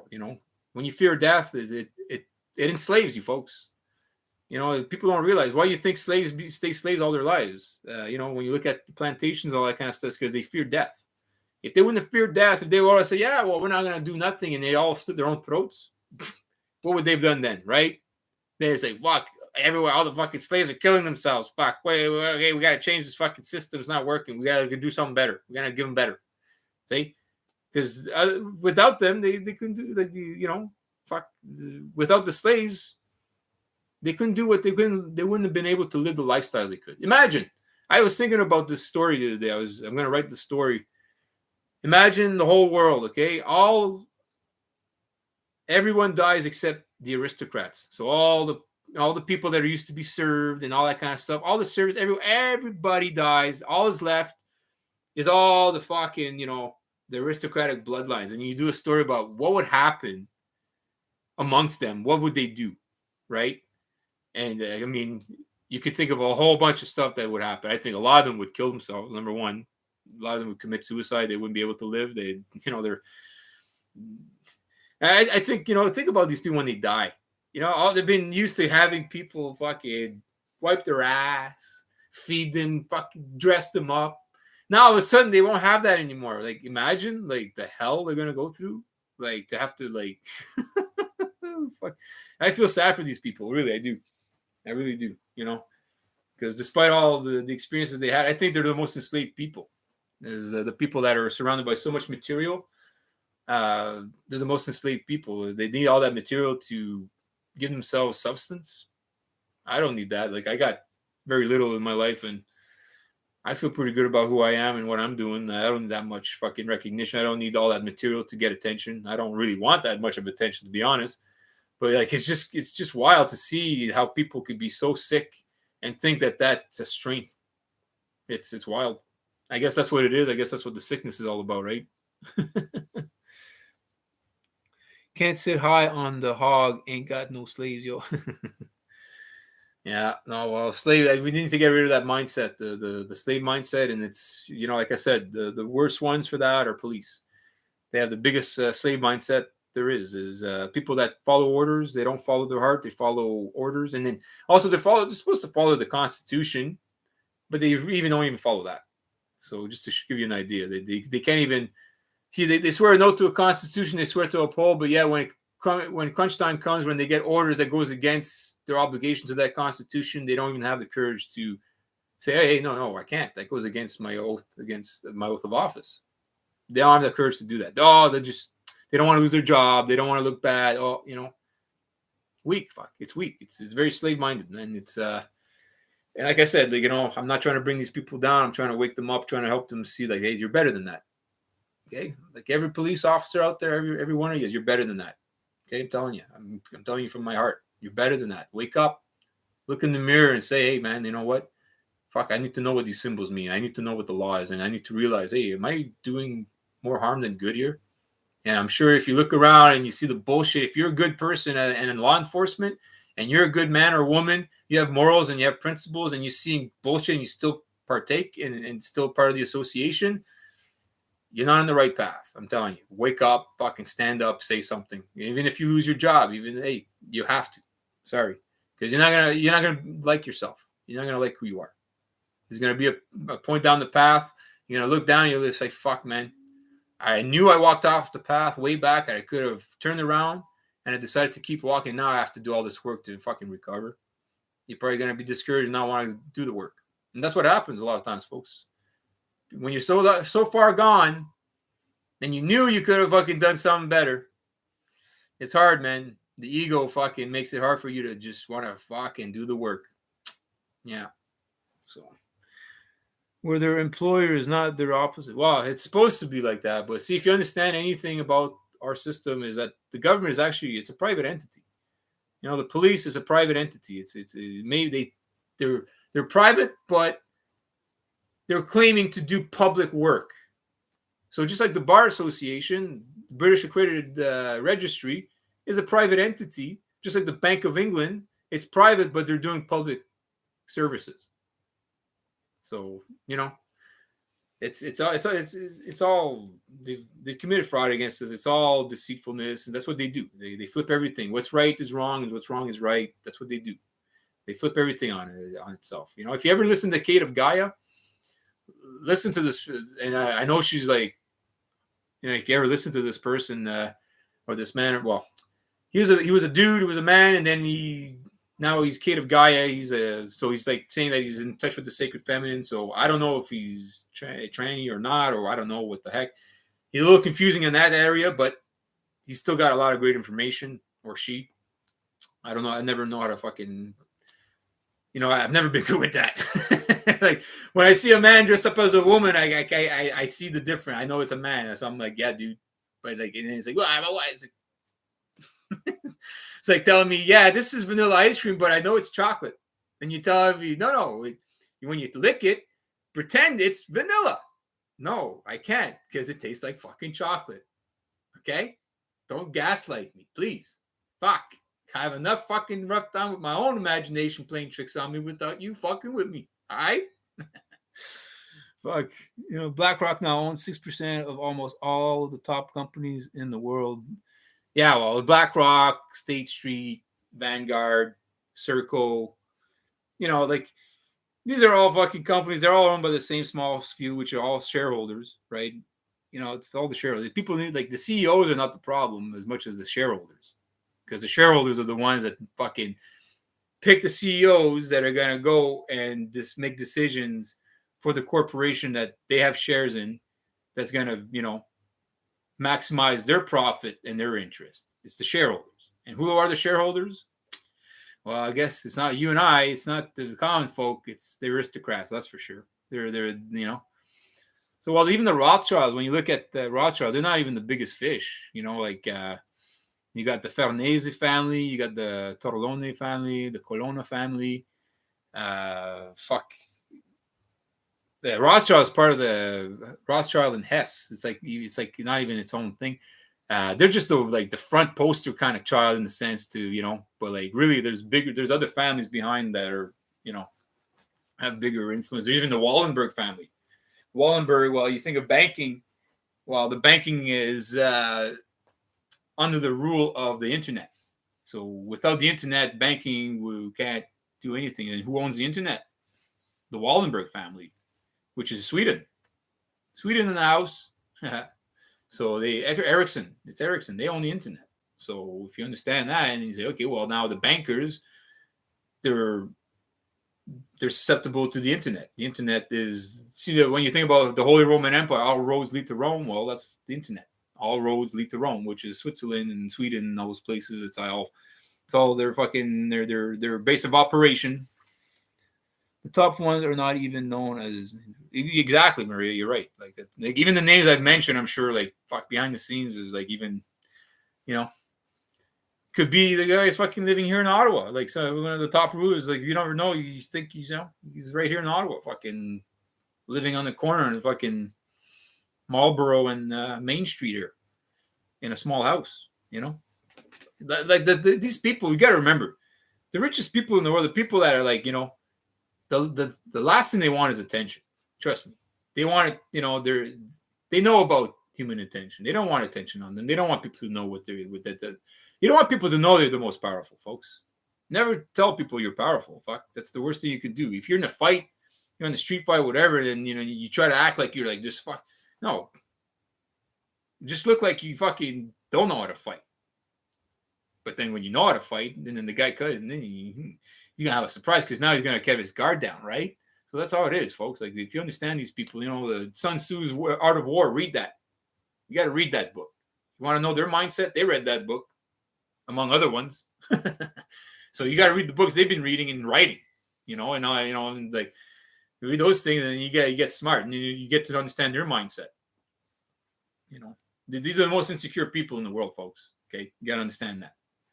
Very insecure people. As much as they're secure in other aspects of their life, they're very insecure in other parts. That's why you think they have so much security around them. If you have people with guns constantly around you, having to have a fucking plan just to leave your house to go downtown to the office you work at. You have to have a fucking trajectory plan. Like, these guys have to have a fucking operation like for 3 hours the night before they go. I'm sorry, but you're not living in love and in security. Okay, you're fear. You're a fucking you're a paranoid fuck. And that's if I had to go through that every fucking day, man, I'd like, no, thank you. I'd like, give away my riches. Here you go. I'm good. I got $1 million. I'm good. Fuck that. I don't want people worrying about people coming after me, man. Fuck that shit.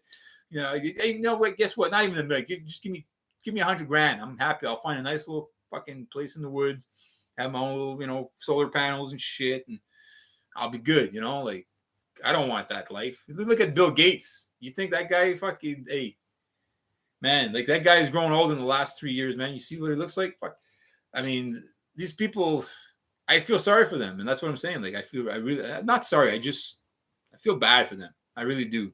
And as much as like in some time in my life, when you grow up, you wish you were rich and you had all these things. Now I realize I'm happy I didn't get all that stuff because they got robbed. They got robbed big time. They got robbed of like experiences that they should have went through. That's what they were here for. That they're gonna have to go through it again in the worst kind of way. And it's like, fuck that. Who wants to do that? Be grateful that you have less, because the less you have in life, the more grateful you are. The more you appreciate things, and the more things that you get, and it's easy, whatever, you become numb to it, and then now all of a sudden you're engaging in all sorts of like evil shit, like torturing people and watching people get killed because you're so numb to. You've done skydiving so many times. You've done bungee jumping. It just doesn't thrill you anymore. So now you wake up every day feeling, oh fuck, like I'm so numb. I need something to excite me and get me going. Oh, give me some adrenochrome, or give me some, now you need the next best thing. And then what after that? Then when that doesn't do it for you anymore, what? Right? All you have is death. Now you want to reset yourself because now, that's, I don't know. Fuck, that's just the way I look at it. It's fucking wild. Gil Bates looks like dry. Yeah, he looks dry for sure, man. We need a global French Revolution. Yeah, well, the French are good for that, but I mean, right now in France, it's they're having fun. It seems Macron. That's the thing. If you're such a good leader, as a good human being, if you're such a good leader and you really are there for the people and you do care about them, and you see that right now the whole country is on fire, and that you're not doing such a great job, then if you're decent and you have integrity and you're a good, decent human being, you would say, you know what? Obviously, I'm not doing a good job. I tried to bring the country together. It's not working. I will step down. I'll let someone else take over the reins, But that's not what he's doing. He's not humble. He's a piece of shit. He's egotistical. He's proud. And fuck him. Okay? Fuck him. Macron, fuck you. Okay? I'm calling you out, Macronos. With your fucking pharaonic stance there, and your fucking, he's such a weasel. When you look at him, he's like a fucking brat. He's like the kid in school that used to go around and fucking mouth off to people, and because he had money or influence, or he'd get away with it. The teacher would fucking side with them. And I went through that shit. Fucking going to school, little rich kids get to fucking mouth off to all the other kids because they're rich. Fuck, because you're poor and your mom's single, raising you all by herself. Well, that's shit on the kid that's fucking already have a bad time in life as teachers. Yeah, I went through it. I look at my teachers. I tell you, I don't have much respect for many of them. Only a few, I'll tell you. Even my principals. Fuck, if I see them today, I'd fucking tell them off. I'd tell them how much I thought of their scumbags, because they're very abusive people. Very, very abusive people. That's the state, though, for you. That's the government. Anything, institutions like that, because these people are compartmentalized, and they're devoid of morals. Fuck, it's all about the paycheck, and they do what they're told, and they don't want to make waves. They want to hold on to their position because they work so hard to get where they are, so they don't want to fucking lose it. So of course they're going to go against their values and morals, and abuse children and do all sorts of things so they save themselves. Yeah, that's weak, man. To me, that's weak. Me, before I start abusing people, that's why I always went to. When I worked, I always went to fucking jobs every year because I didn't take shit. Fuck. And you know, I was tired because I'd hear all my coworkers complain, and complain, and complain, and then, like, you know, for years it's been like this, and then say, okay, well, guys, hey, I'm ready. I agree with you. This is bullshit. Hey, we'll all get together. We'll go to the office and say, hey, we need to talk about this. And oh, no, I don't. Why not? Oh, I don't want to make way. I don't want to lose my job.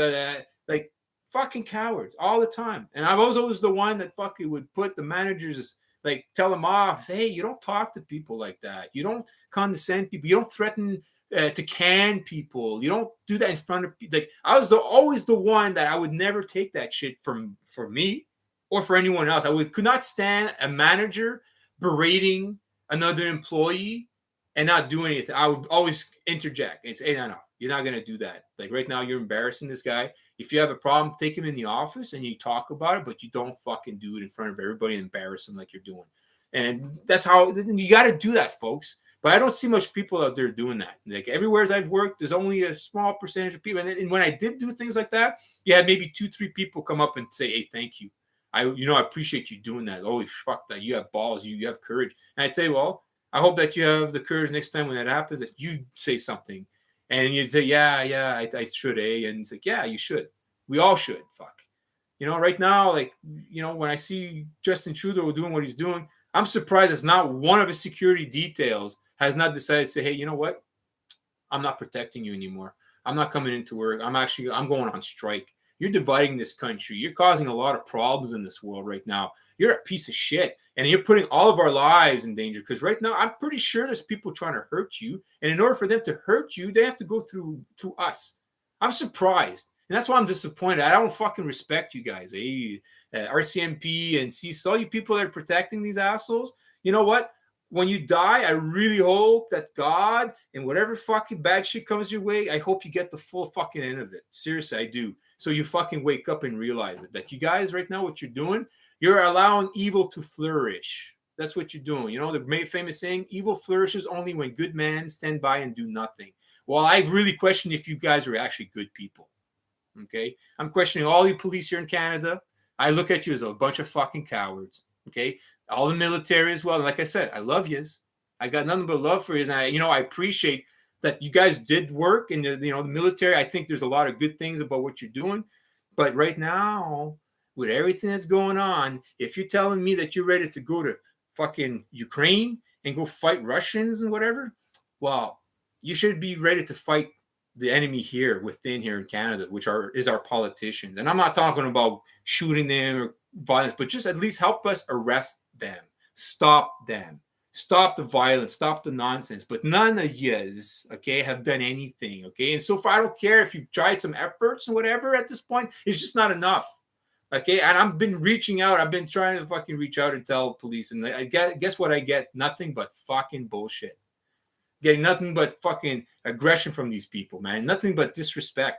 And I'm coming at them like a brother. And if you see some of my videos, you see how fucking nice and respectful I am towards them. And they still have this attitude.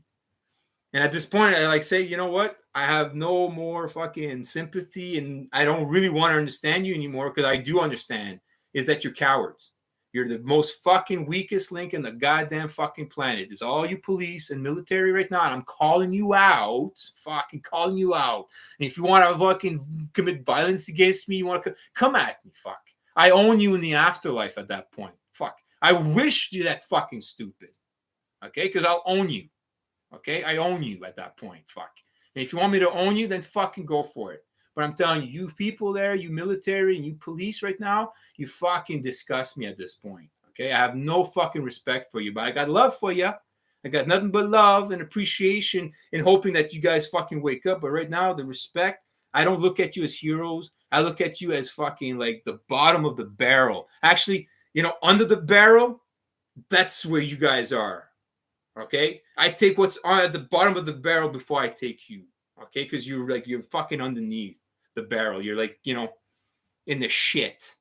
Okay? And right now, if you don't wake up and do something, guess what? Your children are going to inherit the hell that you left behind for them. That's what you're doing, is that you're Pharaoh's bitch. Remember this. The symbols that you wear, This is what it tells you in layman's terms. I'm going to make it fucking simple for you. It means that you are Pharaoh's bitch. Okay? It's exactly what it means. It's exactly what it means. That wreath, bitch. Pharaoh's bitch. That's what you are. Guarantee. When they give you orders to go kill someone, you're taking orders from Pharaoh. It's for Pharaoh's interest. Switzerland, the aristocrats, the ones that parasite off of us, that's who you work for. That's who you stand for. And if you're ready to die, leaving that kind of legacy, well, I invite you to do some research, my friends, because you're lost. You're fucking lost. So right now, I'm just trying to reach out to people. And I like saying, I'm fucking fed up. I've talked to people. I know a lot of people right now. They're ready to commit violence. Okay. And I don't want that. I don't like violence. I really don't. Okay. When people put me in a position where I have to exercise violence to defend myself, I get really upset about it. Okay. Because if you ever know me, I'm the good time kind of guy. I like to have a good time.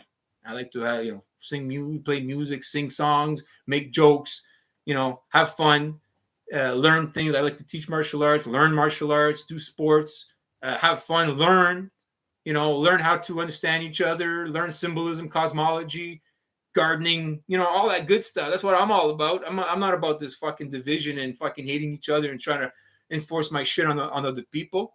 So let's wake up. Let's fucking do something, folks. I'm all about the good times. I'm all about, having a good time and bringing people together and having fun. So if you guys are all about that, let's do it. Let's fucking do it. I'm here. I'm in Ottawa. I'm right downtown Ottawa. Anytime you want to go downtown Ottawa, you come see me. I'll be there all summer.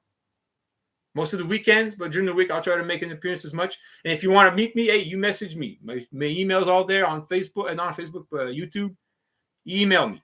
If we get close enough, I'll give you my phone number. We can establish. We'll meet up. If you're not from town, I'll show you around, man. Let's go have a good time. Bring your cameras. Bring your crew. But one thing, you got to be peaceful. You got to be fucking, peaceful, loving, kind, all about respect. And having each other's back. That's what it's all about, folks, So, yeah, and I that's the thing right now is right now, what I'm going through is that I have to fight off violent thoughts and feelings day in and day out, folks. Okay? And I'm being honest, and that's if anybody tells you right now that they don't have violent thoughts and that they're not angry about what's going on in the world, they're lying to you. Okay? And anybody that tells you that you don't have the right to say and feel that way, then fuck them. Because you do have the right. When someone fucking spits in your face, are you supposed to be, oh, it's okay. It's okay. No, you're going to get upset. And it's with the right thing. When they keep fucking spitting in your face and you keep telling them to stop and they don't stop, well, then eventually you're going to have to do, right? And that's what I'm trying to stop here, folks. Because at this point, I can see where it's going. Okay, that's all by design. It's I'm trying to help people say, do not give in to the violence shit, man, because they will fucking own us at that point.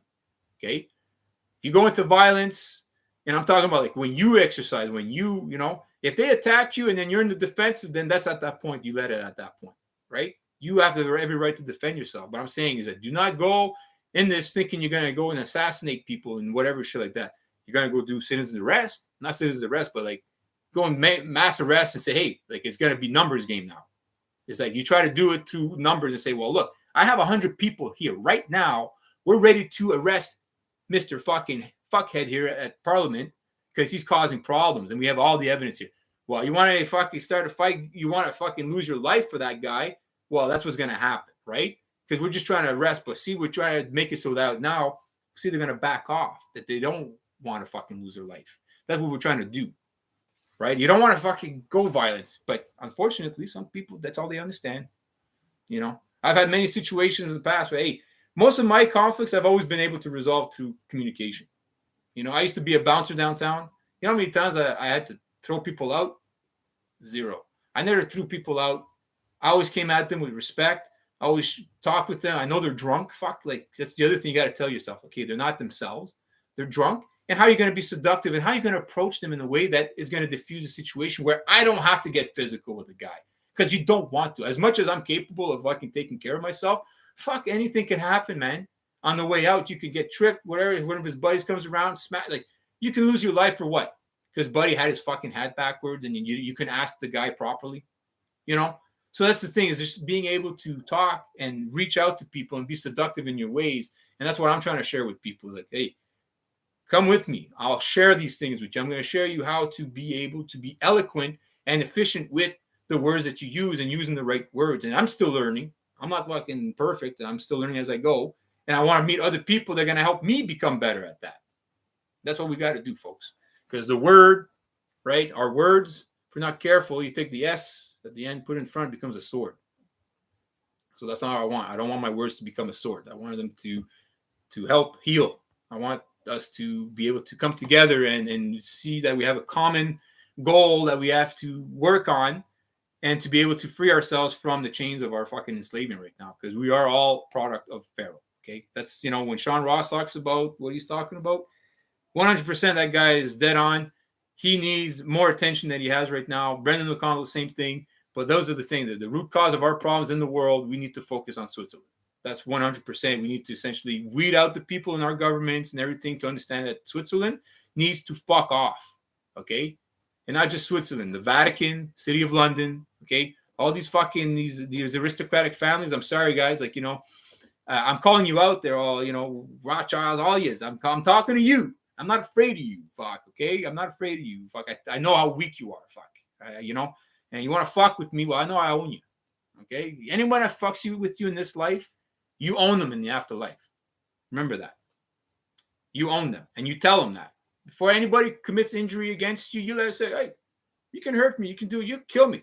Remember, though, I own you. In the afterlife, when you die, I own you. You belong to me now.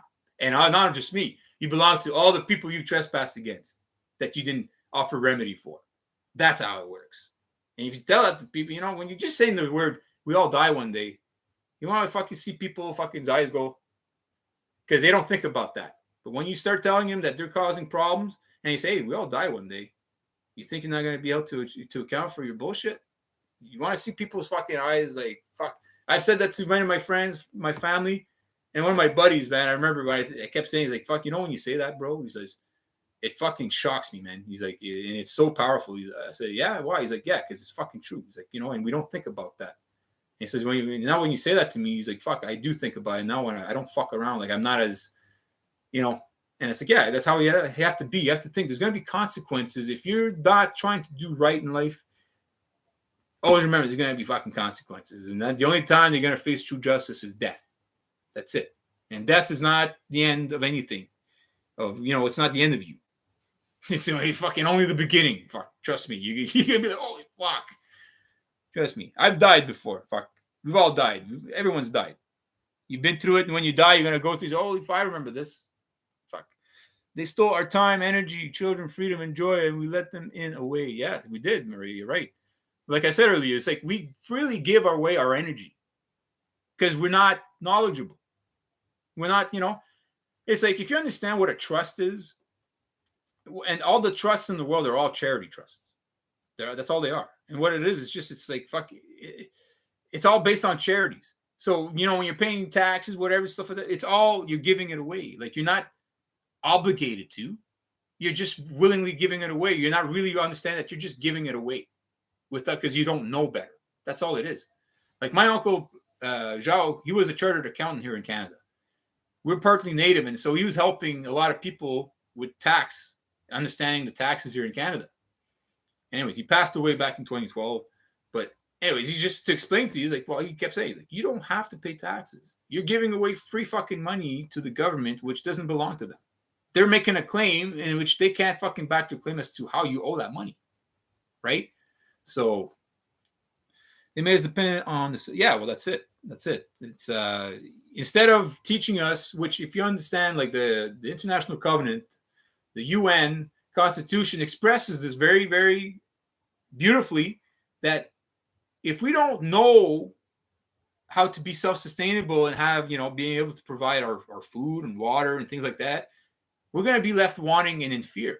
And that's the whole reason why the UN Constitution was created, was to essentially hold our governments to account, to make sure that the people of the countries knew this stuff, that they were made sure that they had food, shelter, water, everything that they needed to be the best that they could be, so they could not be a burden to society. And look at today. Why do people steal? Why? Well, because they're put in a fucking situation where they're left wanting and in fear. And now they're a burden to society because they're not getting the resources that every man, woman, and child should have, that they have the right to, and that God has provided to us freely. Because the world, everything, all land, air, and water is there freely for us, and it's up to us to turn it into what we need it to do to be able to live. But what's happening is corporations and governments are having a chokehold on our resources, making it hard for us to be able to be self-sustainable. So therefore, we are dependent upon their system, and now we're not self-sustainable, and now we have to fucking, follow their rules. And that's what we got to stop. We got to become self-sustainable, grow our own food, create your own energy. You don't need to use electricity. And also understand that the electricity that we're paying for here in Canada is ridiculous that we're paying for. That belongs to us. These corporations that are, claiming that they're providing us a service, no, it doesn't belong to them. It belongs to all we, the people here. Same thing with all the resources here. We should be getting a dividends check for the resources. We should be living here, not having to pay for any of that stuff, but not just that, is having a respect for it and understanding how it's important to not waste that energy. Just because it's there for us doesn't mean that we have to be wasteful and be fucking irresponsible neither, right? It's like people that think about climate change and all that stuff. Look, folks, I don't believe in that shit. But I do believe that we need to be responsible when it comes to the environment. So I agree with a lot of what the climate change activists are talking about. I agree with a lot of what they're saying. Their methods and what they're trying to do, their solutions, well, a little out to lunch because they're not viable. They don't make sense. But at the same time, we got to find solutions to be able to be more responsible when it comes to dealing with the land, air, and water on this planet, right? So it's fucked up, folks, what's going on. That I can't believe that with all the technology we have, that we're actually going backwards in some ways. Because right now, you see that we're advancing, but socially, we're actually broken down right now. That's the problem. When you look at the story of the Tower of Babel about the languages and stuff like that, that's what we're going through right now. See, we're not speaking the same language anymore. Even all of us are speaking English. We're not speaking the same language. Okay, the English I know is not the same English that you know. And most people I speak with, when I speak English, when they're using words, I always ask, "What do you mean by that?" And they have to, and then I'm like, "Yeah, see, in my head, that's not the same thing as what that's not the same definition I have." So that's the problem, right? So we need to really focus on the language and the symbols to be able to focus on the solutions, to be able to, find the root cause. And that's what we got to do, folks, is just know that we're speaking the same language now. And, it's the language of love. That's the only language we need to speak, folks. Love. Getting out there, putting your love out there, showing that you love people, show that you think enough of yourself to be embarrassed. Because you know what? Going out there is not easy, folks. It's not easy. Fuck. It's a lot of people looking at you. A lot of people are going to criticize you. You're going to fucking shit it. You're going to get a lot of hate. People how many times on Facebook I used to post things and I used to get people posting nonsense, man. And it used to fucking upset me. I used to get upset about it. And I said, fuck, what do I care what this guy thinks? At least I got fucking other 10 people that are on par with what I'm saying. Never mind that one or two guy that's fucking really ignorant about shit, right?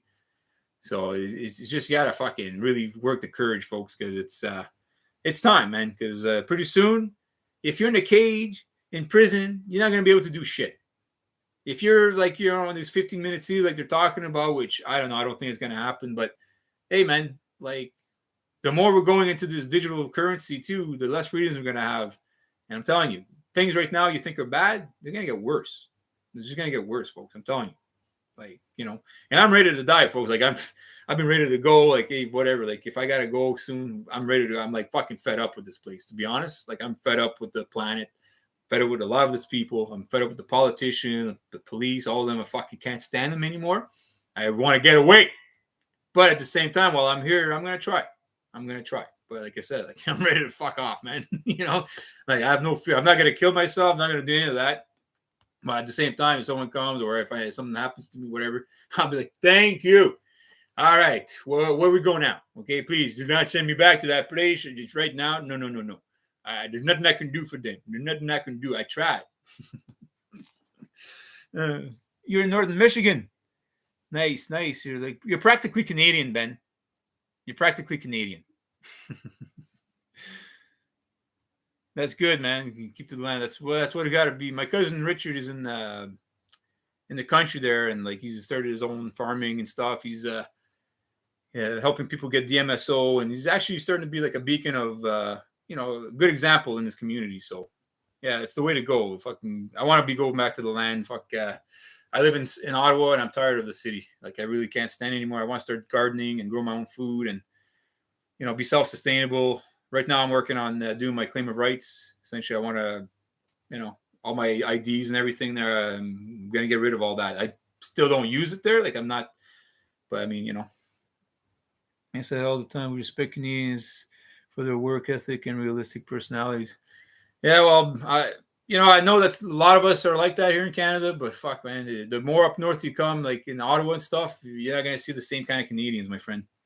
There are good people. Don't get me wrong, like I said, but I live in Ottawa. I grew up here, and I've seen like where there's a time where I used to talk with people and like super friendly all the time. Now, holy fuck, man, like it's not the same, man. Like I know what you mean, because I know like Canadians were known to be pretty cool and easygoing and nice and all that kind of stuff. But lately, I'll tell you something, man. It's I've come to loathe Canadians right now. I'm fucking embarrassed. I don't even say I'm Canadian. I don't even consider myself Canadian. Really, I'm just a man. Like I'm a human being before anything else.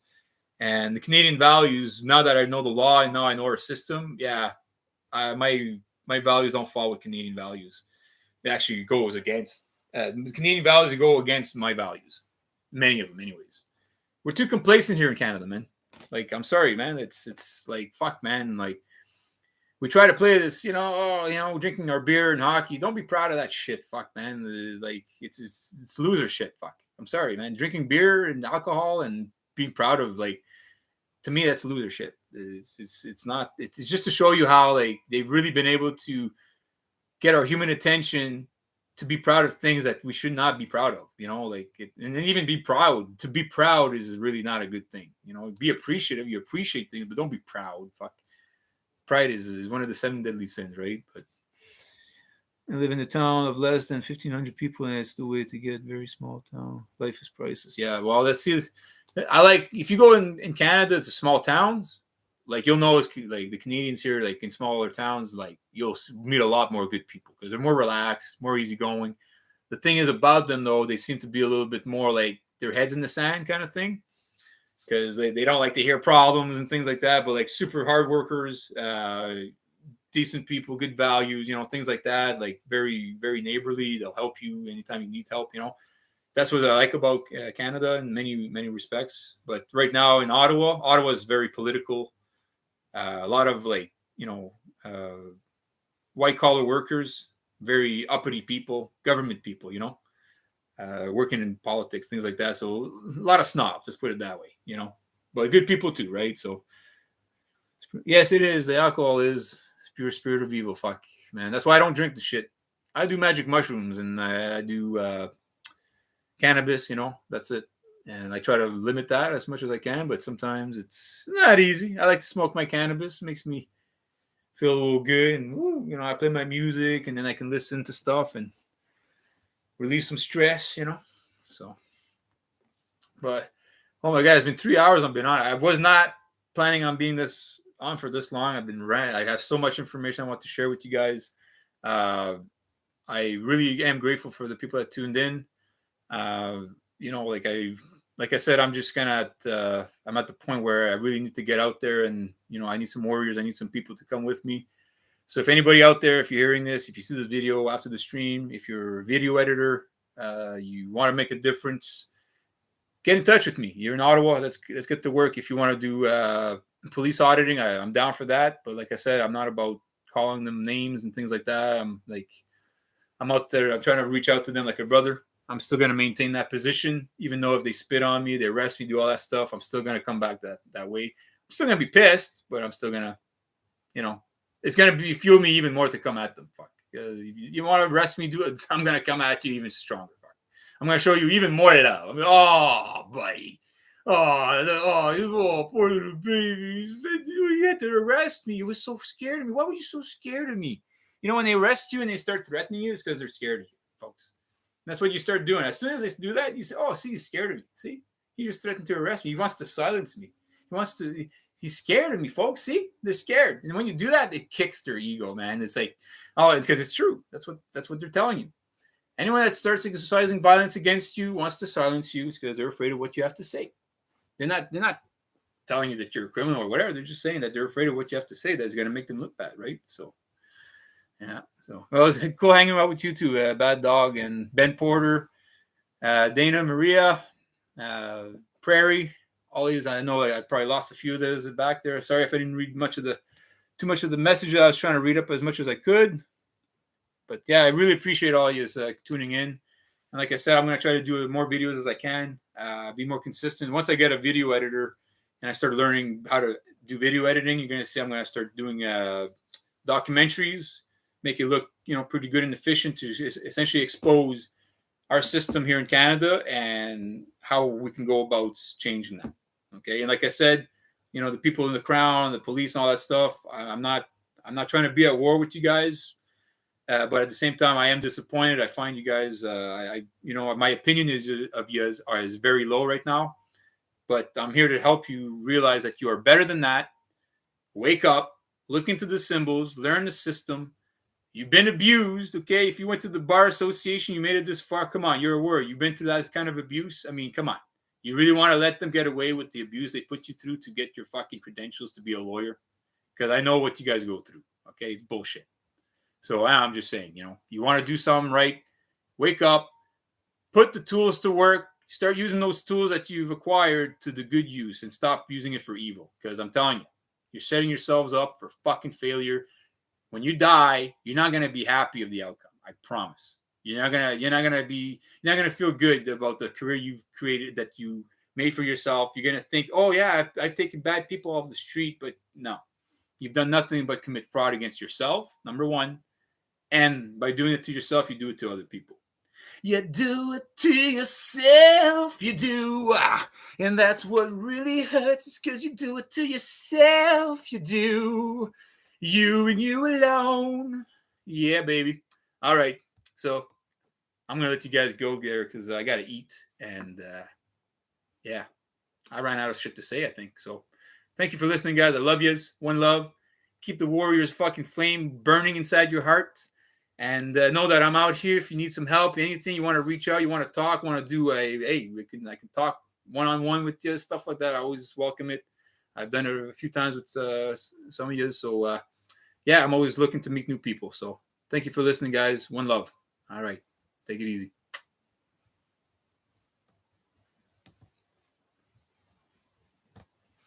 Yeah.